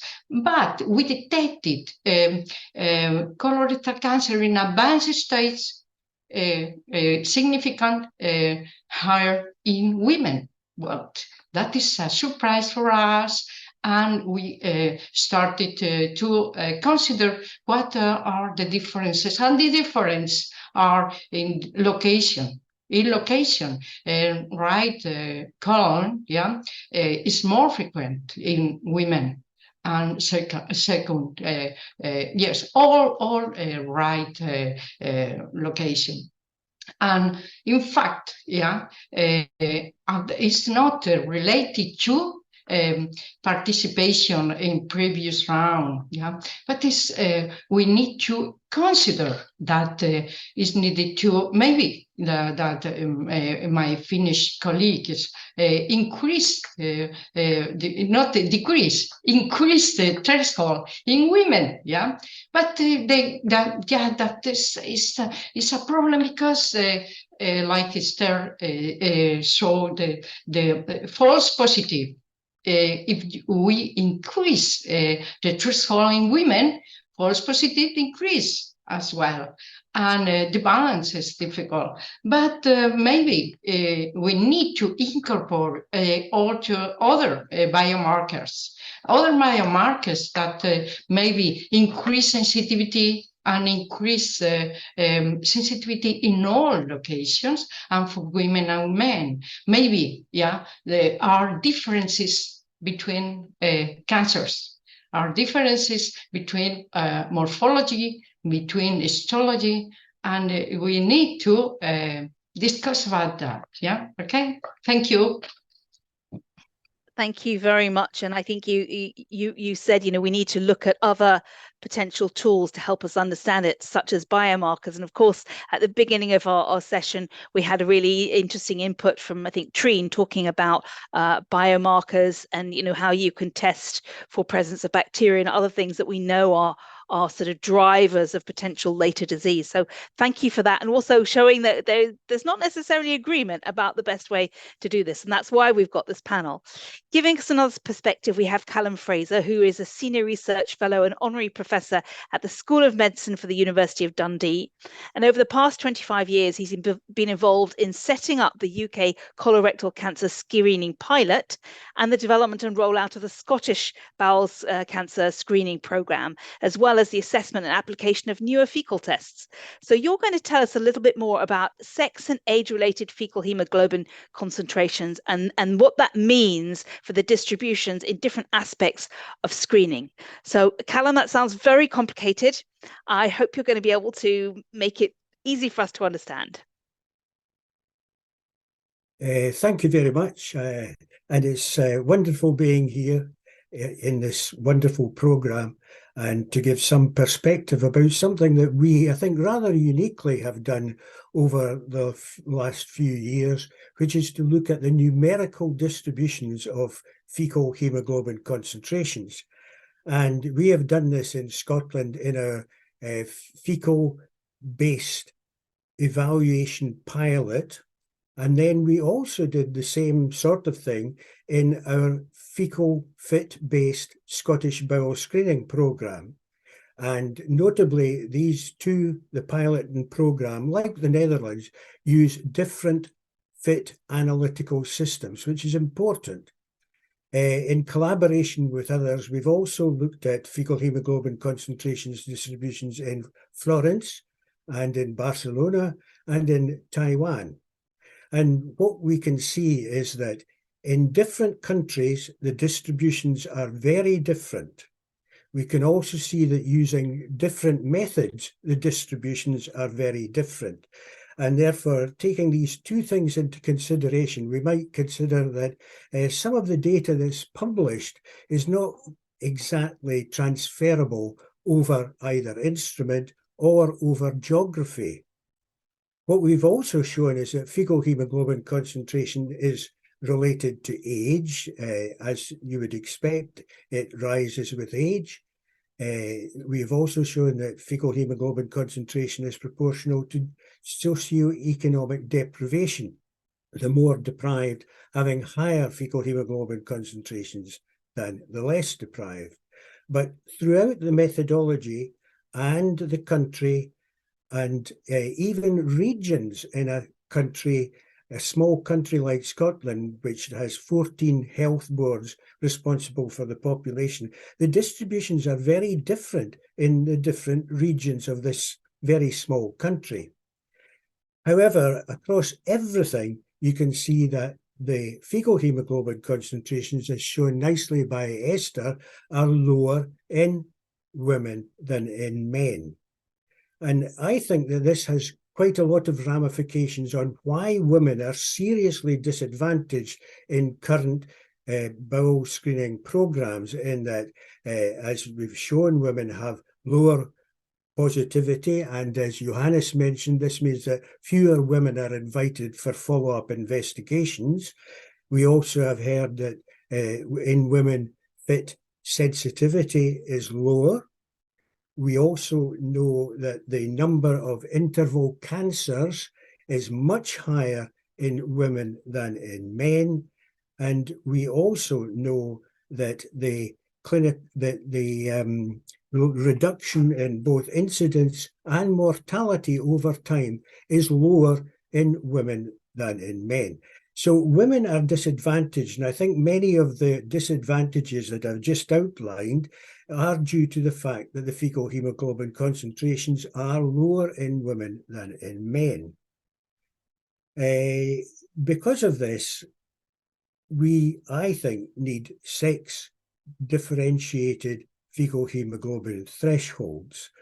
And we have shown that it depends on what parameter or outcome you want to equalize that you would have to study.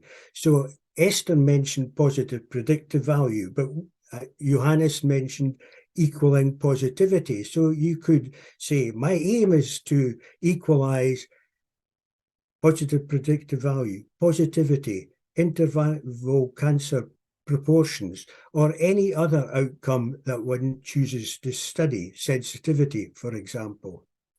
However, you have to realize that this has two ramifications of importance. One is that the colonoscopy demand, lowering thresholds for women, will increase, and in some countries like Scotland, that would be a big problem. And also that the thresholds that you chose to equalize the outcome would be different. For example, we use, like Sweden, 80 as our threshold at the moment for everyone. To equal positivity, women 50, but to equalize interval cancer proportions, which is related to the sensitivity of the test, we would have to lower the threshold to 40, which would mean even more colonoscopy resource.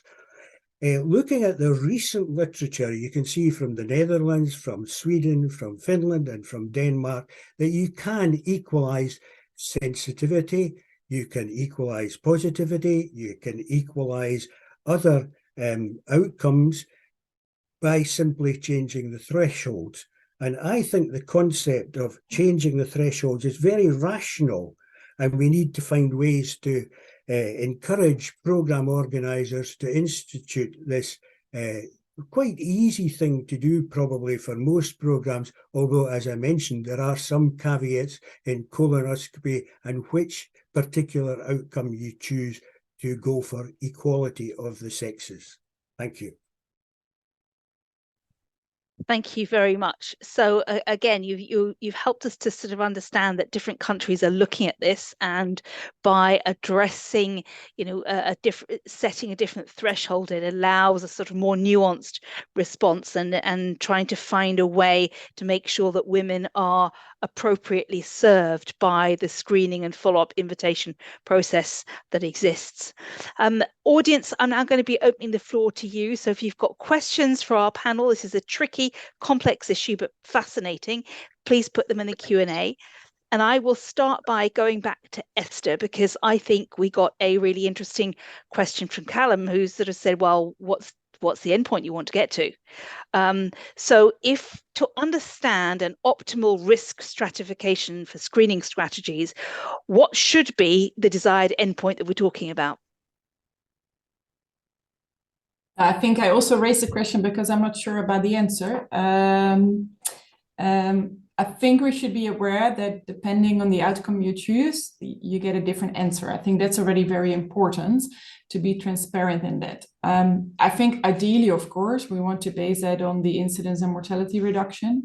But then obviously, yeah, that will be very difficult, time consuming. We can define it. At least what we are doing in our research group is using modeling. So we look at different strategies and see what the long-term impact will be based on the modeling outcomes. And then of course, we can look at mortality and incidence. So then, yeah, we use observational data, put it in the model and see what will be the predictions. So I think that would be, yeah, to me, ideal on if we can calculate that and see what the different strategies would do. If we only look at observational data, I'm honestly not sure. I think we should look at all of the aspects, because we might overlook, like even if you look at a positive predictive value, it doesn't only answer all the issues. Like men obviously also have a higher positive predictive value because they have a high background risk, but we know we're missing females because the fit is sensitive. So I think we have to look at all. Definitely also, I think, yeah, I didn't even think to put it in the slides, but as Callum said, also the interval cancers are very important. Like what are we actually missing in certain groups? Yeah. Thank you. Isabel, can I invite you to also reflect on, what's the endpoint we're looking for? And also, if there's anything you want to say about this particular challenge of, the fact that we've got much higher interval cancers in women, and how do we address that? Yeah. In our case, intercancer have no significant differences between men and women. Yeah, in our case, yeah, but we are worried about participation. Yeah, because participation rate is lower in men, but after a simulation with the MISCAM model, yeah, differentiated in men and women, with the screening program, the decrease of the mortality and decrease of the incidence is higher in men. Yeah, but that is important, yeah, because we need to increase participation rate, but we need to increase participation rate to study the threshold, to study other factors. Other factors are, for example, I think the most important thing for the programs are participation. Yeah, participation rate is the first. And in our case, sensitivity is higher than other countries. It's around 19. Yeah, and it's important to think it's possible to decrease interval cancer complication and to adapt at the colonoscopy burden, because the colonoscopy is really our problem. Yeah, to refer to colonoscopy, and colonoscopy resources are limited. Yeah, and this is because of that we need to balance all benefits and harms. Okay, thank you. Isabel, thank you for that. Johannes, let me turn to you. How does this increased positivity rate in women, now that you've lowered the threshold, affect the outcome of the colonoscopies? Well, that's a good question. And of course, with the lower threshold, we have a higher sensitivity, as I said. And with that, of course, we find more cancers, and we have less interval cancers if we say that interval cancers are missed cancers during the screening. But still, there be an increase in the false positives. We have a drop in the specificity of the screening. So 1 in 4 colonoscopies in women actually are unnecessary, as compared to 1 in 6 in men. So we do a lot of colonoscopies. Maybe we raise some concern and worries among people, but on the other hand, we don't miss as many cancers. But of course, it's a drawback with the lower threshold. But still, I want to say that you often read that patients with colorectal cancer have a very high level of blood in the stool. So with a cutoff of 80, we usually catch most of them, and we do. But still, when we analyze the amount of blood in the stool among women, 25% of women with colorectal cancer, they have blood less than 80. They are between 40 and 80. So if we would if we increase the cutoff for women to be the same as in men, we miss 25% of the cancers again. Mm-hmm. Thank you. I think that's probably also answered a question that was submitted by Craig, because he said, Johannes, do you know the number needed to scope to find a colorectal cancer generated by lowering the female threshold to 40? So this is the classic thing, that's terminology that's used a lot in medicine, the numbers needed to treat. So in this case, it's the numbers needed to scope. You've already said that 1 in 4 colonoscopies are unnecessary, but what are the specific numbers needed to scope in order to say, yes, we found a cancer? Oh, I can't say that. I can get back to you. Thank you for your question. Thank you. Okay, so if you submit us an answer later, we'll make sure it's put on the DiCE website along with the other materials. Of course. Great. Callum, let me turn to you, because we've been talking about the fact that women seem to have a lower positivity of fecal hemoglobin concentration than men. Why is that? Is it physiological? What's going on? Yeah, that's an interesting question. If I could just jump back a little and say that we have just published, I think uniquely, a study looking at the fecal hemoglobin concentration in women and men who have been found to have cancer. And Johannes is exactly right that women with cancer have lower fecal hemoglobin concentrations than men with cancer, and therefore using our mutually agreed threshold of 80, we do miss more cancers in women. Going back to your question now, that's an interesting question. And if you think about the colorectum, the colon is full of bacteria, and it's warm and it's dark and it's anaerobic. And so they like hemoglobin. It's a wonderful substrate for bacteria in the colon. And therefore, if you think about women actually have longer colons than men.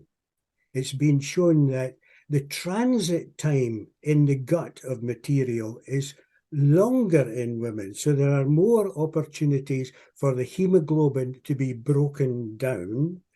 There's also the fact that, according to the literature, constipation is more common in women, especially older women, than in men. And again, it's a delay in the passage of material through the colorectum and more chance for hemoglobin to be degraded. And there are other aspects as well. For example, I think it's generally well recognized that men have rather less good lifestyles than do women, and have more, especially in the age group for screening, have more chronic disease with a systemic inflammation component. And we again have shown that people with diseases with systemic inflammation, they have nothing found on colonoscopy, but they've got elevated fecal hemoglobin concentrations. So there's a few reasons why women have intrinsically lower fecal hemoglobin concentration, and we can't do much about that. But by changing the thresholds, we can do something about the outcomes of colorectal cancer screening. Okay. Thank you, and that's really interesting to hear that there is a physiologically and anatomy link to this all. We've got a question from Stephen Halloran, and I'm not sure who on the panel will be ready to answer this, because he's saying, should we not bring age, sex, current and previous fit concentrations, and, if appropriate, colonoscopy history, put it all together, and maybe even if we've got it, family history. So, surely this is where we're going to with a truly tailored, individualized kind of risk analysis, and saying, should all fit tests give the same predictive indication, given that we've got all of those other things behind us? Who from the panel might like to respond to that? Well, I would say thank you, Stephen, for that question, which is something that we've talked about a lot under this topic heading of, can we make for more intelligent use of fecal immunochemical tests? Unfortunately, I think while it's a good idea, I think that the evidence published to date suggests that it's this creating a risk score from a number of variables actually doesn't give you much more in terms of area under the curve in ROC analysis, for example, than fit by itself. And perhaps Esther is a better person to respond than I am.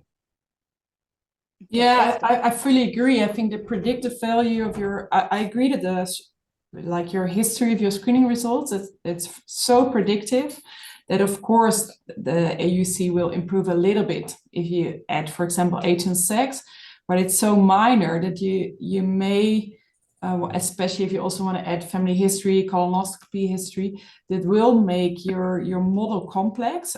It is feasible if you have a program which all has that data available. But I think it brings up the question, like, will it be understandable to the population? How are you going to implement that? How are you going to stratify the strategies?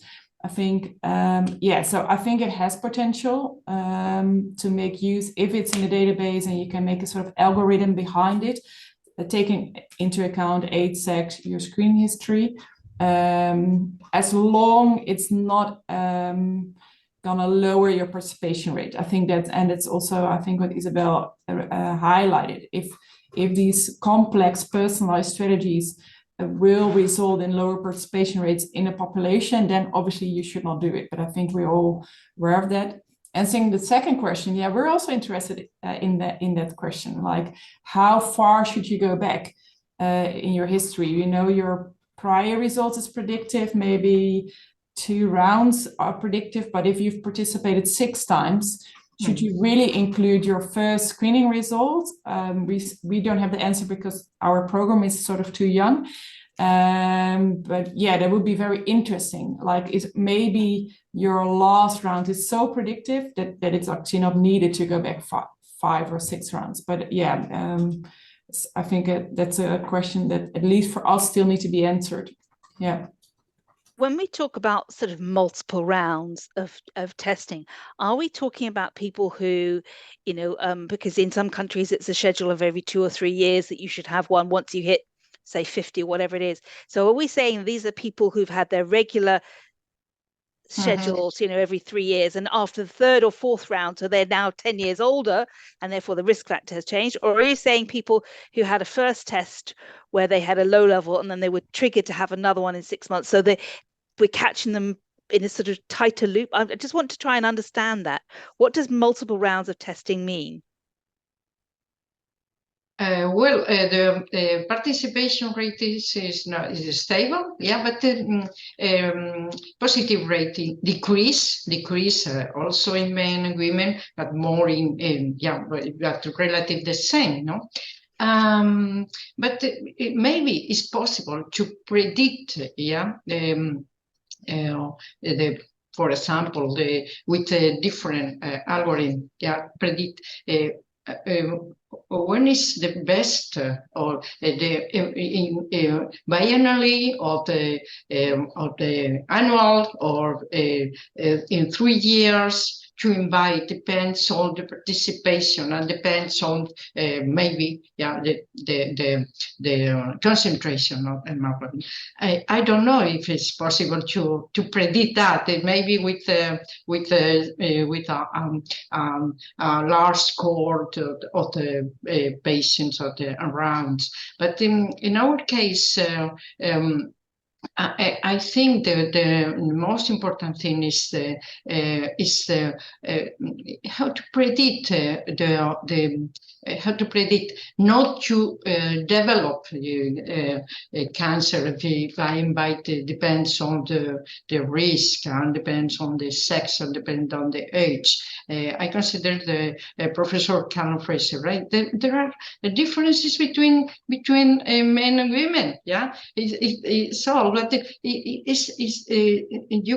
must consider incidence and mortality depends on regions. Yeah, but depending on regions, the results are different. Yeah, I don't know what Professor Fraser think about it.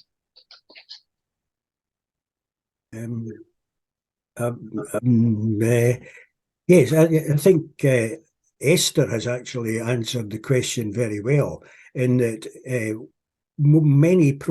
most programs invite people on a very regular basis. And I think that in Europe, the tendency is not to exclude people and to screen the population, so that if, unlike some countries where, say, you get a negative colonoscopy, you don't do another fecal test for 10 years. I think that's not a good idea, because the evidence from the Netherlands and from Andrea Buron in Barcelona and from Carlo Signori in Italy, this idea of using below the threshold chosen fecal hemoglobin concentrations in a temporal way, like people do with, or used to do, PSA velocity. And velocity, I think, is a good word, so that we should be looking more perhaps at fecal hemoglobin concentration velocity, which compares data over time, especially since most people who participate in colorectal screening programs actually keep participating over and over and over very regularly. So the data is there, and it's all on our IT systems, and it wouldn't be too difficult, I don't think, to translate that into practice. Yeah. Yeah. Thanks. Totally agree. Just as we're coming to the end of our conversation, I'd like to invite you to reflect back on our first panel, where we looked at, interesting and exciting technologies and new approaches. And if anyone wants to comment on, and again, I want to highlight, we have underserved populations, which includes gender, ethnicity. I noted somebody spoke about higher levels of mortality for African origin populations in the US. So with what's coming, and I'm, the testing of the bacteria, sort of usually looking at the microbiome and looking at other new AI tools, do you think that we could perhaps move out of some of these sort of conversations that I think have been around for a while? Do we lower the threshold as for women or not? Will these new tools, new AI development tools and others, give us the precision that we need, so we won't be sort of caught in this, well, do we for women or not, but we'll actually be able to have a much more targeted understanding to say, these are the risk groups, and to be able to respond to that. So how hopeful are you that new technologies and new tools will give us answers to some of these things? Anyone who wants to respond on that? Well, it won't be any time soon, I don't think. And right. I would recommend to you a recent paper in Gut, which is entitled An Efficient Strategy for Evaluating New Non-Invasive Screening Tests for Colorectal Cancer, the Guiding Principles, which has, I think, 46 authors, including Stephen Halloran and Carlo Signori and myself and many, many others that you would recognize. And it's not an easy process to introduce a new test, to evaluate a new test for suitability for introduction into well-established routine screening programs. If it ain't broke, don't fix it, but perhaps improve it. That would be my view. Thank you. Does anyone else want to have a brief comment? Agree. No, I just want to say that it's all about the participation, of course, in the screening program, regardless how many AI tools we have and prediction modeling whatsoever. Because if few people participate, we will find few cancers at an early stage. So the effectiveness of the program will not be good. And also I think that we screen to find disease at an early stage. People participate in screening because they want to know that they are healthy. So communication on why we do this is very important. Thank you. Esther. Yeah, I just want to add one small thing. Although we know the limitation of the FIT, I think it's still a good test, and it's very cheap. It's non-invasive, so it will also be very hard to find a test to be cheap and non-invasive that actually has improved performance. So I think that's good to keep in mind. It is a challenge to improve something. Of course, there are limitations, but I think in general we're picking up a lot of cancers, you know, and it's doing what it should do. So there, I think it's the biggest challenge to improve something that is relatively good. Excellent. Well, can I say on behalf of our audience a very warm thank you to Esther, to Isabel, to Johannes and Callum for really helping us to understand some of these issues. Thank you very much. Thank you. Thank you. So we're now going to come to the closing elements of our summit, which has been really fantastic and very rich and full of information so far. But now I'd like to pass over the floor because we're now going to look about the new EU screening recommendations, which were mentioned earlier by a speaker, specifically looking at gastric cancer screening. And to introduce us to the subject, we have Professor Marcis Leja, who's a professor at the Faculty of Medicine and director of the Institute of Clinical and Preventative Medicine at the University of Latvia. And he's also a consulting gastroenterologist at Digestive Cancer Center for Riga in Latvia, and was a member of the European Cancer Mission Board between 2019 and 2021. So you want to tell us the role of patient organizations and citizens group in helping to shape the way forward. Professor Marcis, go ahead. Thank you. Good afternoon, and indeed happy to be here. And my presentation, as mentioned, will be a bit broader than colorectal cancer, but just to promise that I will also mention colorectal cancer screening. But indeed, what I'm going to speak on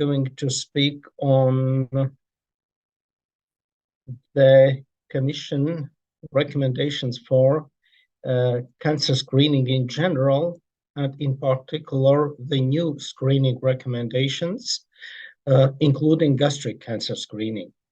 So this is just the agenda that I'm going to cover briefly about the recommendation from the EU Beating Cancer Plan in respect to cancer screening and the council recommendation that stepped in force in the December of last year.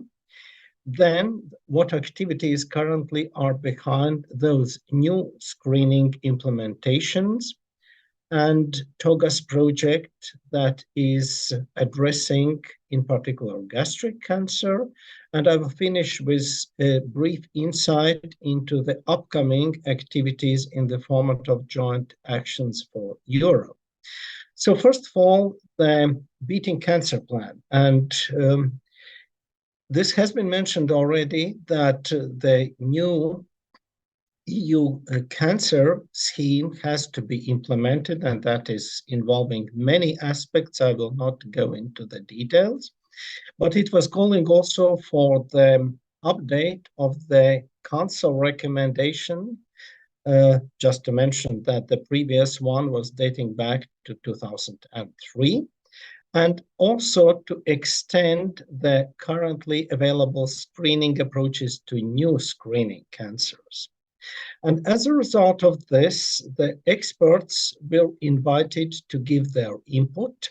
There has been a report from the group of EU chief scientific advisors who were involving the specialists to recommend for to give the analysis of the potential of improving the existing as well as potentially involving new screening methods. And as a result, December of the last year, after intensive discussion with the member states, the new Council recommendation was accepted by all the EU member states. And what does it say? But first, just to come back to the old recommendation dating back, as I mentioned, to 2003. It was already listing breast cancer, cervical cancer, and colorectal cancer screenings that are endorsed further with the current recommendation. But what is frequently maybe forgotten, that even this recommendation in 2003 was calling for following the guidelines of particular types of screening. It was calling for high quality screening and control of quality. And actually, those are the issues that have not been considered in full in many of the EU member states, even 20 years later. So actually, this was a good recommendation with important aspects that were addressed, but it's taking really a long time for the countries to update this. And of course, the recent update of the Council recommendation had to take place because new evidence on cancer screening was available, new data were available, and also for the breast, cervical, and colorectal cancers, the previous recommendations have been updated, mainly for cervical cancer. For colorectal cancer, it was FIT test instead of the fecal occult blood test in general. But the new recommendations included 3 different cancer types: lung cancer, and that is with computer tomography, but only in intensive smokers. But it should be also combined to the cessation of smoking policies, prostate cancer with PSA in combination with MRI, and stomach cancer screening, and I will come back to this in a bit more details. So those 3 new cancer screenings do not have currently EU level recommendations, guidelines. There are modifications on the methods, how to work with this. And that's a reason why in the beginning of this year, EU started or financed 3 different projects, and each of the projects is addressing a particular cancer types. Solace project for lung cancer, PRICE-U project for prostate cancer, and TOGAS project for stomach cancer. And our university has an honor to coordinate the latter one. But we do have a very good communication between the 2 other projects, because it's important that they have to be in line with the EU guideline principles. They have to create the missing evidence and recommend indeed the optimal way of how screening should be addressed. So now coming back to the Council recommendations and what we do have here for gastric cancer. We do have, first of all, the first emphasis is screening for Helicobacter pylori. That is recommended to be considered in countries and regions with high gastric cancer incidence and deaths, but still the guidelines have really to be developed for this. The other approach is the search or identification of precancerous lesions in the stomach, and those individuals that are being defined at increased risk have to be subjected to surveillance programs according to the guidelines, actually what we do have already in Europe. But what I wanted to emphasize here, that we do not have really one single approach and one single recommendation for the time being how to deal with this. and we expect that the TOGAS project will give at least partly the insight and the beginning to the recommendations how really to struggle against gastric cancer in high-risk areas and high-risk populations. So this is a TOGAS project, and around 20 partners across Europe are involved, also including patient organizations, also experts in social sciences and humanities. And the aspects that will be addressed by the TOGAS project, I will demonstrate in a minute. But just to come back to the justification, why we really need this project and why we need those interventions in Europe, by considering that gastric cancer is declining in the incidence. Incidence is estimated in standardized data per 100,000 individuals and adjusted to the particular population. But on the other hand, we know very well that the population in Europe is, if not increasing in many countries, then definitely aging.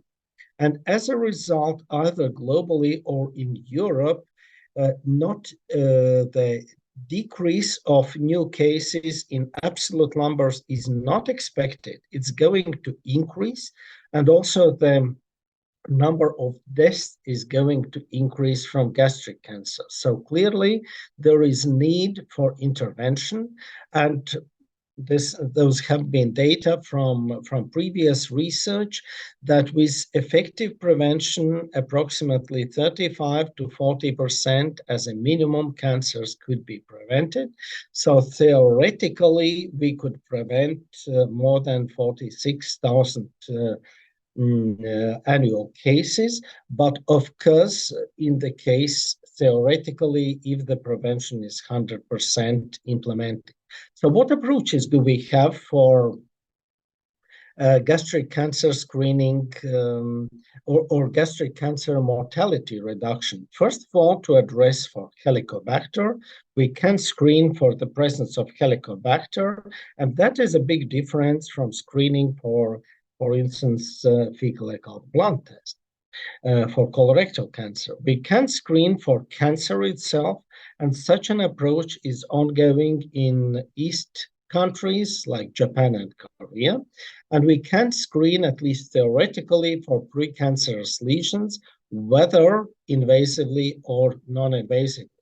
The strategy for screening of Helicobacter in asymptomatic individuals in general population is called screen and treat strategy. And just to mention that it has not been implemented in any country in Europe, at least, and the first country going for this strategy, evaluation and implementation is Slovenia. Endoscopic screening would be hardly acceptable in Europe, and there are definite limitations also for non-invasive screening for precancerous lesions. So what is going to be addressed by TOGAS project? First of all, the analysis of implementation possibilities. Then 3 different pilot studies will be conducted to collect the missing data.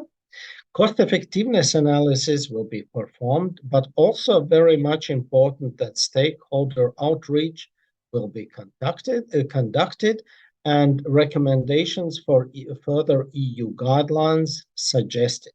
So those are the 3 pilot studies that will be run within TOGAS. The first one will be addressing young age individuals in the age group 30 to 35 years, and they will be tested non-invasively for the presence of Helicobacter. And if it will be positive, in this case, they will be offered treatment that we call eradication therapy to eliminate Helicobacter.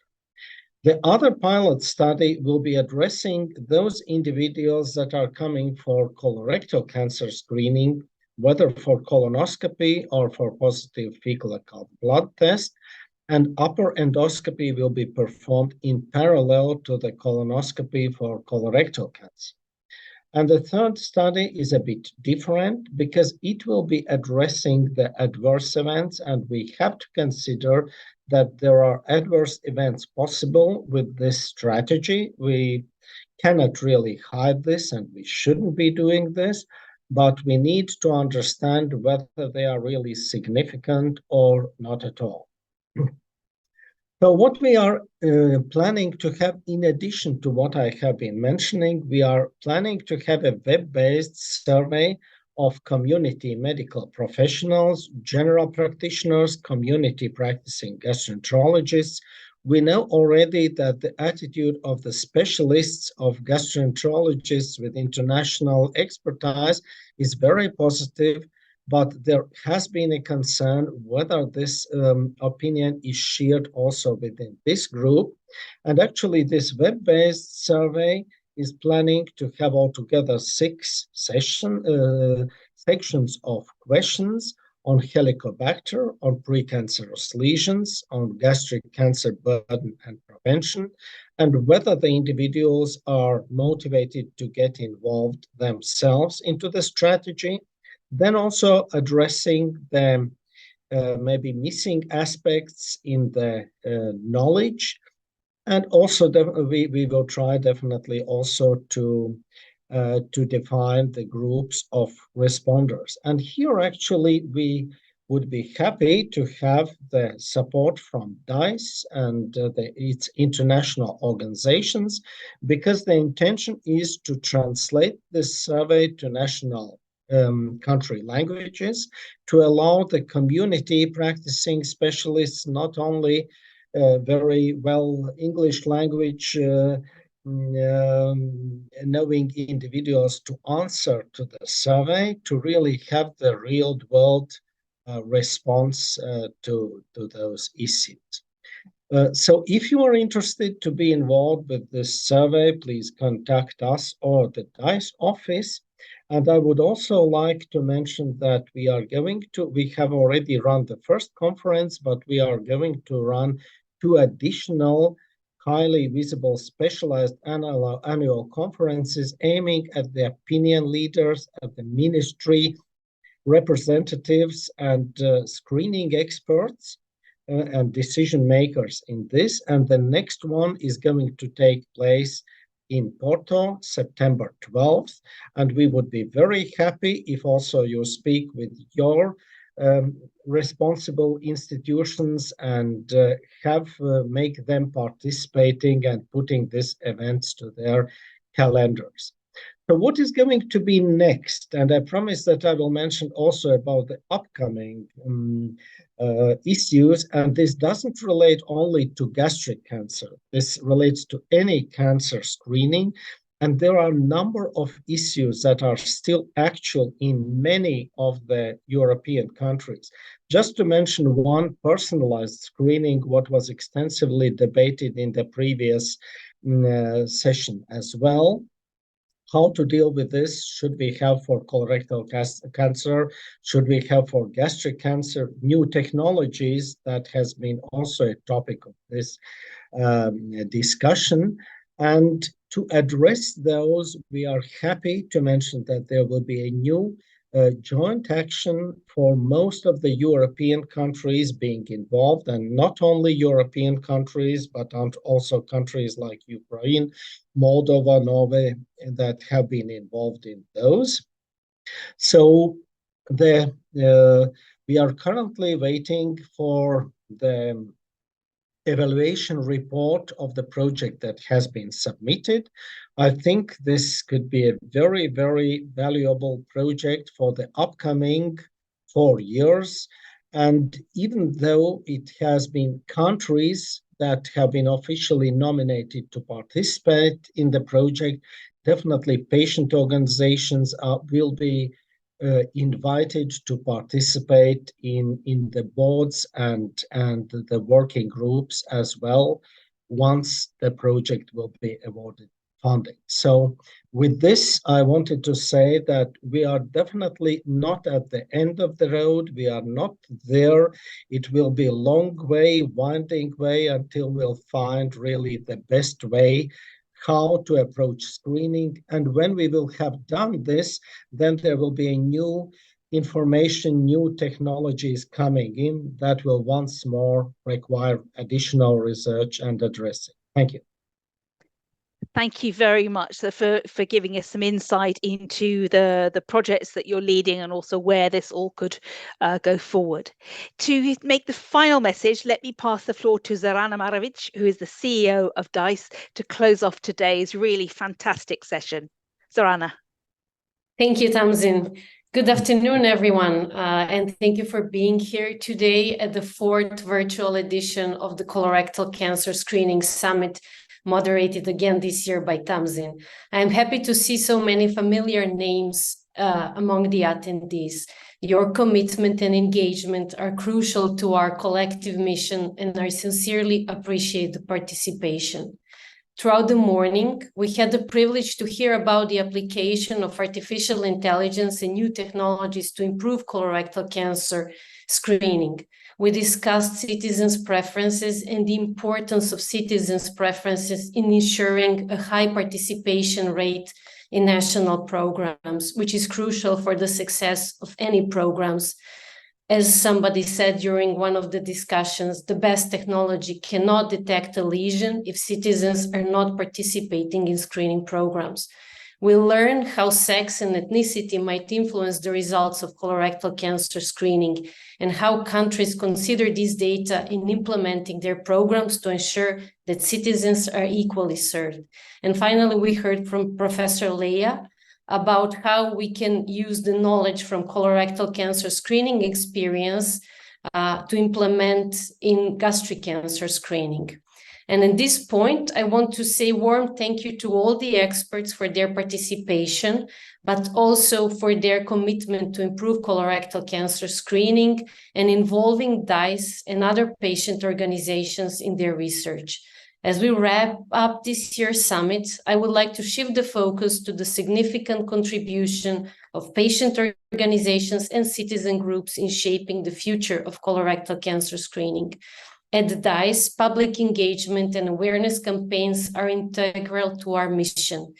Together with our 38 member organizations, we strive to educate citizens about signs and symptoms of colorectal cancer and to emphasize the importance of early diagnosis and screening.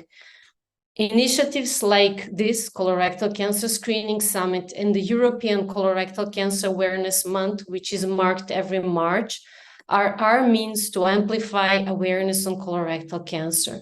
We also need to raise the issue of disparities in regulatory frameworks and procedures across the EU member states. Formal coordination of cancer screening and prevention programs at the EU level is imperative to ensure continuity of knowledge, rational resource allocation, operational readiness, and seamless integration with existing healthcare systems.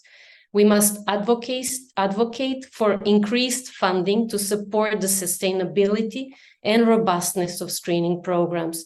This is particularly vital in regions where cancer incidence rates are rising and participation in screening programs is low, as we must tackle the disease efficiently and effectively. Thus, I want to highlight the indispensable role of patient organizations and citizen groups in shaping our path forward. We are the connective tissue between healthcare systems, policymakers, and citizens, and we are the voice of the people we represent. We must ensure that patients' and citizens' preferences and needs are heard and integrated into screening strategies. And I extend my gratitude to all the patient organizations for their dedication and collaboration, because their role in enhancing citizens' awareness of colorectal cancer and other cancer and motivating participation in screening program is invaluable. Together, we are making a profound difference. And as we conclude this summit, let's carry forward the knowledge, insights, and innovation from our discussions. Our shared mission is to save lives from colorectal cancer, and your passion and dedication are our utmost potent tools. I look forward to encountering all of you in various settings where screening continues to be a topic of discussion. Your presence and commitment are the driving force behind the change we seek to effect. So I want to say thank you to the DiCE team for doing a great job with this summit. I want to thank you, Tamsin, for doing a great job with moderating this event. And thank you to all the speakers and the attendees. Over to you, Tamsin. Thank you very much. Yes, we've come to the end of another really fabulous summit, and it's always a privilege to work with the team and to hear experts take the time to explain what they're working on, to answer questions and be ready to take it forward. So thank you all for your participation. A reminder, the PowerPoints and the recording of this session will be on the DiCE website along with many other resources. So please make sure you go there for your future information. So it's just left me to say thank you very much, to end our live stream by saying bon appetit and enjoy your lunch wherever you are. And this time next year for the next Colorectal Cancer Screening Summit. Thank you and goodbye.